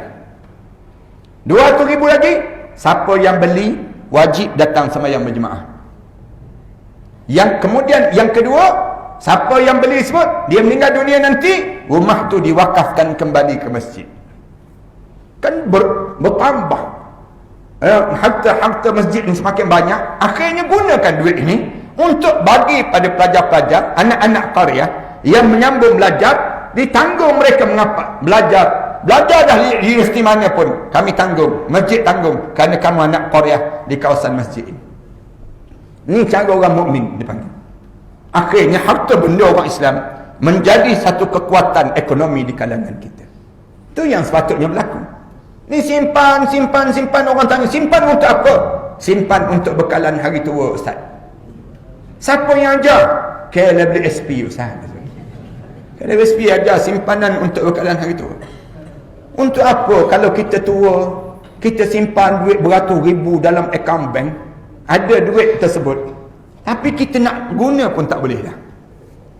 Kita dah tua dah, tak boleh nak guna dah duit. Bukan kita tak boleh guna, Allah tak nak bagi guna dah. Allah memang suruh hantar dah ke akhirat. Kita nak makan apa lagi yang kita tak makan atas dunia? Kita nak rumah seluas mana lagi dalam hidup ini? Kita nak apa dia lagi yang belum sempurna dalam hidup ini? Nak makan apa lagi? Nak makan daging tomahawk, gigi pun dah tak ada dah. Nak makan manis-manis, dah kencing manis lah. Dah nak makan apa? Nak makan shell out, kita pun dah ada go out, dia panggil dalam hidup. Nak benda lagi. Duit yang banyak ni. Duit beratus ribu dalam akaun bank. Nak hidup 6 bulan lagi nak hidup. Bila nak habis duit ni? Dalam hidup kita. Dalam hidup kita ni. Masa kita semakin dekat dengan menghadap depan Allah. Ambillah harta benda ni untuk kita hantar terus ke akhirat. Dengan sedekah. Kita bagi saja. Semua yang kita bagi tersebut, semuanya dapat balik pada diri kita. Macam malam ni kan, kita duduk dengar kuliah ni, lalu tabun derma misal contoh. Kebetulan dalam poket kita ada 2 keping. Sekeping RM50, sekeping lagi RM1. Agak-agak mana yang masuk? Mana sebut? Yang kita masuk tu, di akhirat nanti jumpa balik. Pegang je, RM1. Kenapa dah aku bodoh sangat? RM1 je masuk. Padahal kita berfikir cara kebudak-budakan dalam hidup kita. Simpan. Orang tanya simpan untuk apa? Simpanlah ustaz, nanti pencen, nanti nak buat rumah besar besok. Balik kampung. Siap dah pencen dah, balik kampung buat rumah besar. Untuk apa rumah besar lagi? Saat mana kita dah tua? Ramai mana orang rumah besar sekarang kan sibuk bagi tahu pada kontraktor, boleh tak kamu kecilkan rumah aku? Tak ada dah. Mana ada orang nak duduk rumah besar sekarang? Dia rasa menyampah. Dia seorang-seorang dalam rumah dia. Ramai mana orang yang rumah besar menjadi ketakutan dalam hidup dia? Ni siap dia rumah besar, nak balik kampung ni, beli kereta besar pula dia. Tak puas hati lagi, kahwin isteri besar pula dia. Masuk rumah baru. Masuk seminggu je meninggal dunia dia. Dah kereta baru dapat balik isteri baru. Isteri baru pula habis je dah kahwin dengan suami baru. Suami baru pula petang-petang bawa kereta baru ni round kawasan kubur kita. Kita dalam kubur tu memandang macam-macam je kereta ni. Kalau dia round saja tak apa, dia horn tu sakit hati. Bila dia horn tu rasa nak jadi hantu maklimah balik ke rumah je rasanya. Nak sebutnya gambaran bagaimana kita tak cerdiknya dalam berfikir. Yang ni kena jaga. 2. Yang ketiga, tolong jaga akhlak. Akhir sekali, tolong jaga PL. Jangan berkelahi dengan mak ayah. Jangan guriskan hati mak dan ayah, terutama bagi orang lelaki. Orang lelaki, kalian ada mak dan ayah. Ada mak mertua, ayah mertua. Ada mak saudara dan ayah saudara. Semua ni haram untuk kalian kahwin. Orang yang haram kalian kahwin mesti diutamakan dalam hidup kalian. Jangan kalian sampai tersinggung hati ibu dan ayah kalian. Kalian bila semakin berusia dalam hidup, bukan sibuk nak jaga hati mak ayah, sibuk nak jaga hati isteri dan anak-anak. Yang menyebabkan kita buat dosa, wahai orang lelaki. Dosa ni bahaya. Dosa ni ramai mana ibu-ibu tersinggung dengan anak lelaki mereka. Ramai mana orang ayah-ayah yang tersinggung dengan anak lelaki kalian. Kenapa? Kerana kita sibuk dengan isteri kita, sibuk dengan anak-anak kita, sampai kita meninggalkan tanggungjawab utama kita untuk menjaga mereka. Kita rela tipu mak ayah kita semata-mata nak jaga hati isteri kita. Kenapa jadi demikian? Sebab saya nak pesan sikit pada orang perempuan Teluk Intan, kalian jangan buat dosa dengan suami kalian. Dosa orang perempuan dengan suami ni apa dia? Meninggikan suara di hadapan suami. Angkat suara, bercakap kasar depan suami, hancur lebur amalan-amalan kalian. Jangan menengking kata-kata suami. Jangan kita mengguriskan hati suami. Ni orang perempuan kena jaga perkara demikian dalam hidup ni. Bukannya suami kena jaga hati isteri, tidak. Dalam Islam, isteri kena jaga hati suami. Suami kena jaga tanggungjawab dia terhadap isteri. Beza beza. Dalam Islam kena faham benda demikian. Orang perempuan kebanyakan sebut suami tak jaga langsung perasaan dia. Allah bukan suruh suami jaga perasaan kami, Allah suruh suami bertanggungjawab terhadap kami. Tapi orang perempuan, kamu kena jaga perasaan suami kalian. Suami kalian tu ada perasaan tau. Sampai kalian tengking suami kalian, cakap kasar dengan suami, yang menyebabkan sakit hati suami. Simpan dalam hati. Akhirnya orang lelaki belum kahwin, memang banyak mulut. Dah kahwin, mulut dia disimpan dalam hati. Orang perempuan belum kahwin, Tak ada mulut, dah kahwin, mulut kat mulut. Bila mulut kat mulut, di waktu itu dia menyakitkan hati suami. Suami ni sakit, disimpan dalam hati dia. Suatu hari berpenyakit hati suami. Penyakit apa? Penyakit takut bini. Dia kena penyakit ni. Kenapa diam semua macam pernah kena je? Malam ni baru perasan dia. Ramai mana orang demikian? Sakitkan hati suami, buat TikTok, cerita tentang keburukan suami. Tak patut langsung dalam hidup kita demikian. Jangan kita lakukan demikian. Saya tengok banyak dah lalu dekat wire dipanggil di wall-wall saya ni, cerita tentang orang perempuan berbeza-beza. Ni orang perempuan Islam. Kena jaga akhlak di kalangan kita. Jangan sampai peringkat kita menghina diri kita sendiri. Dia boleh tengking suami dia, buat pilihan sama ada nak jaga saya ke nak jaga mak awak. Kalau awak nak jaga mak awak kahwin je dengan mak awak tersebut. Dia boleh sebut demikian. Rasulullah kata, kalau ada perempuan buat pilihan demikian, ceraikan perempuan tersebut. Di antara ibu dan juga dia suruh buat perbandingan dua perkara tersebut. Sampai dia boleh sebut pada ibu mertua dia, jangan sentuh anak aku, jangan pegang anak aku, bukan anak engkau. Dia boleh sebut demikian. Saya tengok, saya baca WhatsApp tertentu. Ni sikap yang keji, yang tak sepatut ada di kalangan kita. Kalian jangan mati. Kalau kalian mati di saat mana menyinggung hati suami, ataupun orang lelaki menyinggung hati mak dan ayah, kalian masuk dalam kubur, kalian akan meraung sebentar lagi. Meraung dalam kubur. Jangan jadi demikian dalam hidup kita. Jaga akhlak, jaga pribadi di kalangan kita. Sebagaimana orang lelaki tak boleh angkat suara depan mak dan ayah. Allah larang, wala taqul lahuma uffin. Jangan kamu sebut di hadapan kedua ibu bapa kamu sekalipun depan mereka. Wala tanharhuma. Jangan kamu tengking mereka. Wa qul lahuma qawlan karima. Cakap dengan mak ayah tu biar lemah lembut je. Ya mak, ya ayah, ya. Sebegitulah orang perempuan bila kalian bercakap dengan suami kalian. Jangan ada di kalangan kita mengangkat suara. Bila kalian angkat suara, akan sakit hati suami. Simpan dalam hati ini sendiri. Rasulullah sebut, kalau ada orang yang boleh sujud di kaki seseorang, nescaya akan aku suruh setiap perempuan itu sujud di kaki suami dia. Tapi tak boleh sujud di kaki suami. Allah larang, dia panggil demikian. Nak sebutnya besar nilai. Orang lelaki, dia jaga hati mak mertua, ayah mertua, mak dia dan ayah dia. Orang perempuan, jaga hati suami dia. Dia akan masuk syurga pintu mana yang dia nak. Dosa kita lagi apa? Dosa kita selain daripada itu, PL kita tak jaga anak yatim, tak peduli anak yatim. Ini dosa yang sedang berlaku di kalangan kita. Zaman Rasulullah, anak yatim mana ada rumah jaga anak yatim? Semua anak yatim duduk dan tinggal dengan mak masing-masing. Zaman kita kenapa ada rumah jaga anak-anak yatim? Sebab orang tak peduli pada anak yatim.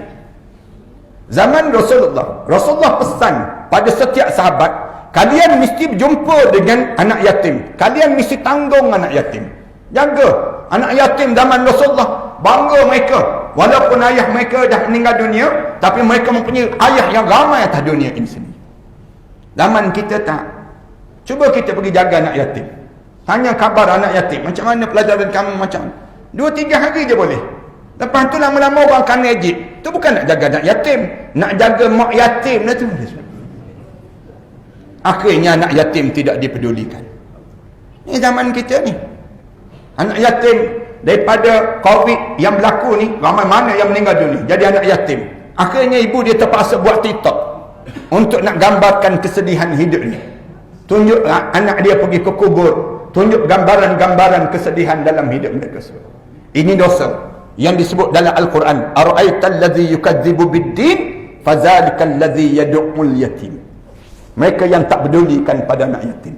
Bila kita boleh jaga 3 perkara tersebut, insya-Allah kita akan selamatlah masuk dalam syurga Allah Subhanahu wa taala. Saya mohon maaf kerana panjang sangat malam ni.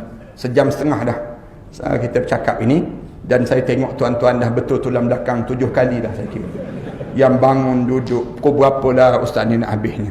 Saya mohon maaf di atas ketelanjuran masa ini. Mudah-mudahan Allah jadikan semua yang hadir pada malam ini di kalangan ahli syurga Allah SWT. Dan kita berjanji sama-sama kita, ya, kalau ada seorang je yang masuk neraka di kalangan kita pada hari ini, yang hadir malam ni, kita berjanji untuk kita tarik dan bagi syafaat kerana kehadiran mereka untuk berada dalam syurga bersama, insya-Allah. Jadikan malam-malam sebegini malam-malam kenangan yang baik dalam hidup kita. Ciptakan kenangan-kenangan yang baik dalam hidup. Tiap-tiap malam cari je majlis ilmu, duduk dia je dalam majlis ilmu, biar kita ni sentiasa dapatkan keindahan ini sampai ke akhirat nanti, insya-Allah. Terima kasih sekali lagi. Mari kita baca doa lah, mudah-mudahan demikian. Sebelum kita baca doa ni, suka saya nak sebut, saya karang beberapa buah kitab. Antaranya kitab, ada lebih kurang 34 buah kitab lah saya karang ni. Saya karang di antaranya kitab ni, persiapan menjelang kematian. Dekat nak mati ni, nak kena buat apa dia. Di antara tajuk-tajuk yang saya sebut sebahagian tadi sikit. Kemudian ada doa yang khusus saya dapat daripada guru saya waktu mana belajar di Universiti Al-Azhar dahulu. Kemudian saya dapat doa ni, kemudian saya sambungkan dalam kitab ni, saya susun. Kalau ada ustaz-ustazah yang hadir pada malam ni, bolehlah buat kuliah kitab ni. Dan tuan-tuan pun saya cadangkan tuan-tuan belajar apa yang terdapat dalam kitab ni. Saya susun dalam 3 bab saja. Tuan-tuan bila balik kampung, bagi hadiah pada mak ayah kita. Bila kita ziarah orang sakit pun, saya cadangkan bagi hadiah kitab ni. Jauh lebih baik daripada kita bagi durian, nangka, mempelam tu. Kita bagi kitab ni, dia tengok nama tajuk kitab ni, dia faham dah. Maknanya mati dah tu, senang cerita. Nak sebut tak tergamak sangat dia panggil. Jadi kita agih-agihkan biar orang kita ni meninggal dunia je semua masuk dalam syurga Allah SWT. Ni usaha kita lah. Usaha ni jangan tunggu ustaz saja. Semua kita mesti berperanan untuk menarik manusia ke syurga Allah. Saya karang lagi beberapa buah kitab. Yang terakhir ni kitab Ru'yah Syariah. Sengaja saya susun balik ayat-ayat ru'yah. Ayat ru'yah ni untuk kita nak kesan kita ni kena sihir, kena gangguan ataupun ada saka. 3 benda ni sering kali terjadi dalam kekeluargaan kita. Orang kita dia kadang-kadang dia tak perasan dia kena sihir. Lalu dia baca ayat-ayat ni, baca ramai-ramai dalam keluarga. Tak je air, tuan-tuan baca ramai-ramai. Tiba-tiba mengeletar, pening kepala, nak muntah ataupun sendawa, sendawa. Itu tanda gangguan ataupun sihir ataupun saka. Saka ni dia kerap mimpi budak kecil, mimpi menyusu bayi, mimpi air banyak, kemudian mimpi rumah lama, mimpi-mimpi yang menakutkan dan sebagainya. Kemudian gigi tu pula bunyi krak malam-malam. Tidur ini di antara gangguan saka sedang berlaku. Gangguan saka ni masalah. Tapi kalau kena gangguan pusaka tak masalah langsung. Yang tu senyum je kitanya. Kalau kena gangguan demikian. Saya karang lagi kitab, berapa buah lagi lah kitab-kitab yang lain. Termasuk yang saya susun kitab Suamiku di mana, Nafkahku di mana. Tajuk ni. Saya cadangkan orang perempuan beli kitab ni, bagi hadiah pada suami masing-masing. Senang ceritanya. Maknanya, bagi saya Alhamdulillah sedang menyiapkan tesis PhD di peringkat kedoktoran ini di dalam bidang hukum kekeluargaan. Hukum kekeluargaan Islam lah. Saya sedang siapkan. Jadi, saya karanglah beberapa buah kitab tentang kekeluargaan Islam. Macam mana yang sepatutnya untuk kita bawa keluarga kita ke syurga Allah. Termasuk dengan kitab, saya karang kitab Bawalah Keluargamu ke Syurga. Ini di antara berkeluarga sampai ke syurga. Saya karang beberapa buah kitab beginilah dengan tujuan untuk menyelamatkan masyarakat kita dan keluarga kita ni daripada dalam neraka Allah. Kitab ni saya karang kerana saya bangunkan ma'had tahfiz. Di belakang saya ada 6 buah sekolah tahfiz. Saya ambil anak-anak yatim, orang miskin. Saya tanggung mereka menghafal Quran. Seorang-seorang tu kita taja mereka menghafal Quran. Pelajar-pelajar ni ada lebih kurang 1000 lebih pelajar. Saya bangunkan di Pulau Langkawi, di antara Gunung Mak Cincang dengan Gunung Raya tu, saya buat sekolah tahfiz. Tuan-tuan pergi Langkawi, jangan makan ikan siakap je, jangan. Datang ke sekolah saya sama. Tuan-tuan boleh datang dekat je dengan kabel car. Saya sedang bangunkan masjid di tempat tersebut. Tanah saya beli dan saya wakafkan tanah tersebut. Kemudian saya bangunkan di Kuala Terengganu. Alhamdulillah ada seorang hamba Allah, dia wakafkan tanah pada saya seluas 8,5 ekar tanah tersebut untuk saya bangunkan ma'had tahfiz. Saya sedang menyiapkan masjid di Kuala Terengganu. Kemudian saya sedang bangunkan juga di Kelantan, saya buat di Jerantuk Pahang, kemudian saya bangunkan juga di Shah Alam, dan saya tolong di selatan Thailand. Selatan Thailand, pelajar-pelajar yang anak yatim piatu yang mak ayah mereka ditembak mati, saya ambil anak-anak yatim piatu tersebut. Asalnya pelajar 22 orang. Sekarang ada lebih kurang 840 orang yang sedang menghafal Quran. Alhamdulillah, tiap-tiap bulan saya hantar dana pada mereka. Lebih kurang 30,000, 40,000 sebulan, bagi membiayai mereka ini sendiri. Macam mana cara saya buat? Saya suruh mereka bela lebah. Lebah tersebut hasilkan madu. Madu ni mereka letak depan mereka, mereka bangun tahajud malam-malam, mereka berdoa pada Allah, mereka hantar ke Shah Alam. Saya gunakan untuk perubatan Islam. Orang yang kena sihir, saya kata minum air madu, muntah, keluar benda yang pelik-pelik. Tuan-tuan yang ada penyakit dan sebagainya, cuba buat amalan minum air madu. Tuan-tuan buat je, minum air madu. Pagi-pagi, kacau air madu dengan air suam, kemudian tuan-tuan letak ais. Kemudian tuan-tuan minum. Rasulullah kata, kalau kalian ingin rasa nikmatnya air dalam syurga Allah, di dunia ini lagi, minumlah air madu yang disejukkan. Ini Rasulullah sebut demikian. Tuan-tuan boleh je, kalau tuan-tuan tak nak makan minum madu straight begitu, saya campur dengan susu kambing. Tuan-tuan dapatkan susu kambing ni yang telah dimasukkan madu ini sendiri. Kemudian kalau tuan-tuan dapat juga nak tolong bantu saya, tuan-tuan dapatkan saffron. Saffron ni yang terakhir saya dapat daripada bumi Iran, direct daripada bumi Khurasan. Ada tempat saya seorang syekh yang dia datang daripada Iran, dia belajar di Syria, dia belajar di Turki, dan dia menghafal hadis sebanyak lebih kurang 4,800 hadis yang dihafal sanad pada Rasulullah sallallahu alaihi wasallam. Kemudian dia tawarkan diri untuk mengajar di tempat saya di Shah Alam. Nama dia Syekh Ismail. Kemudian saya tanya dia, Syekh, di kampung kamu orang tanam apa? Orang buat apa? Dia kata, di kampung saya orang tanam saffron. Dia kata. Jadi saya kata, boleh dapat tak? Dia cuba usaha dapatkan saffron ini. Saffron yang grade AAA, yang terbaik. Tuan-tuan pergi Mekah, Madinah pun tak dapat nilaian ini.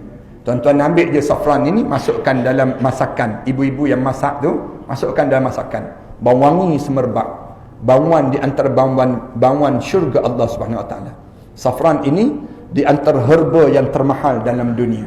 Sekilo pun dalam 40,000, 80,000 ada yang jenis demikian. Yang terbaik lah. Tapi saya dapat murah sangat. Tuan-tuan boleh dapatkan kat belakang nantilah. Buat amalan untuk minum air saffron. Saya bila saya nak kuliah macam ni, saya nak berjalan jauh sikit, saya minum air saffron. Tadi pun sebelum saya datang ni, saya minum air saffron dulu. Saya buat amalan demikian. Saffron ni dia boleh buang balik yang disebut dengan asid-asid yang biasa dalam tubuh badan kita ni. Yang tak baik tu lah, dia panggil demikian. Kalau tuan-tuan tak dapat yang tu pun, tuan-tuan tolong ambil pamphlet sekolah saya. Pamphlet sekolah saya ni ada nombor akaun di belakang ni sebut. Tuan-tuan, nombor akaun ni tuan-tuan boleh pergi ke mana-mana bank, tuan-tuan berdiri depan mission bank tu, semayang sunat istiqarah dosa itu. Nak infak ke tak infak, nak derma tak derma. Ini untuk dana sekolah saya lah. Saya sedang bangunkan di kalangan mereka tersebut. A'udzubillahi minasyaitanirrajim. Bismillahirrahmanirrahim. Alhamdulillahirabbil alamin. Wassalatu wassalamu ala asyrafil anbiya'i wal mursalin wa ala alihi wa sahbihi ajma'in. Rabbana iftah bainana wa bain qaumina bil haqq wa anta khairul fatihin. Allahumma akhtin ajalana bihusnil khatimah wa la taqtin ajalana bisu'il khatimah. Allahumma adkhilna al-jannata ma'al abrar ya aziz ya ghaffar ya rabbal alamin. Sallallahu ala Muhammad wa ala alihi wa sahbihi wa sallam. Alhamdulillahi rabbil alamin.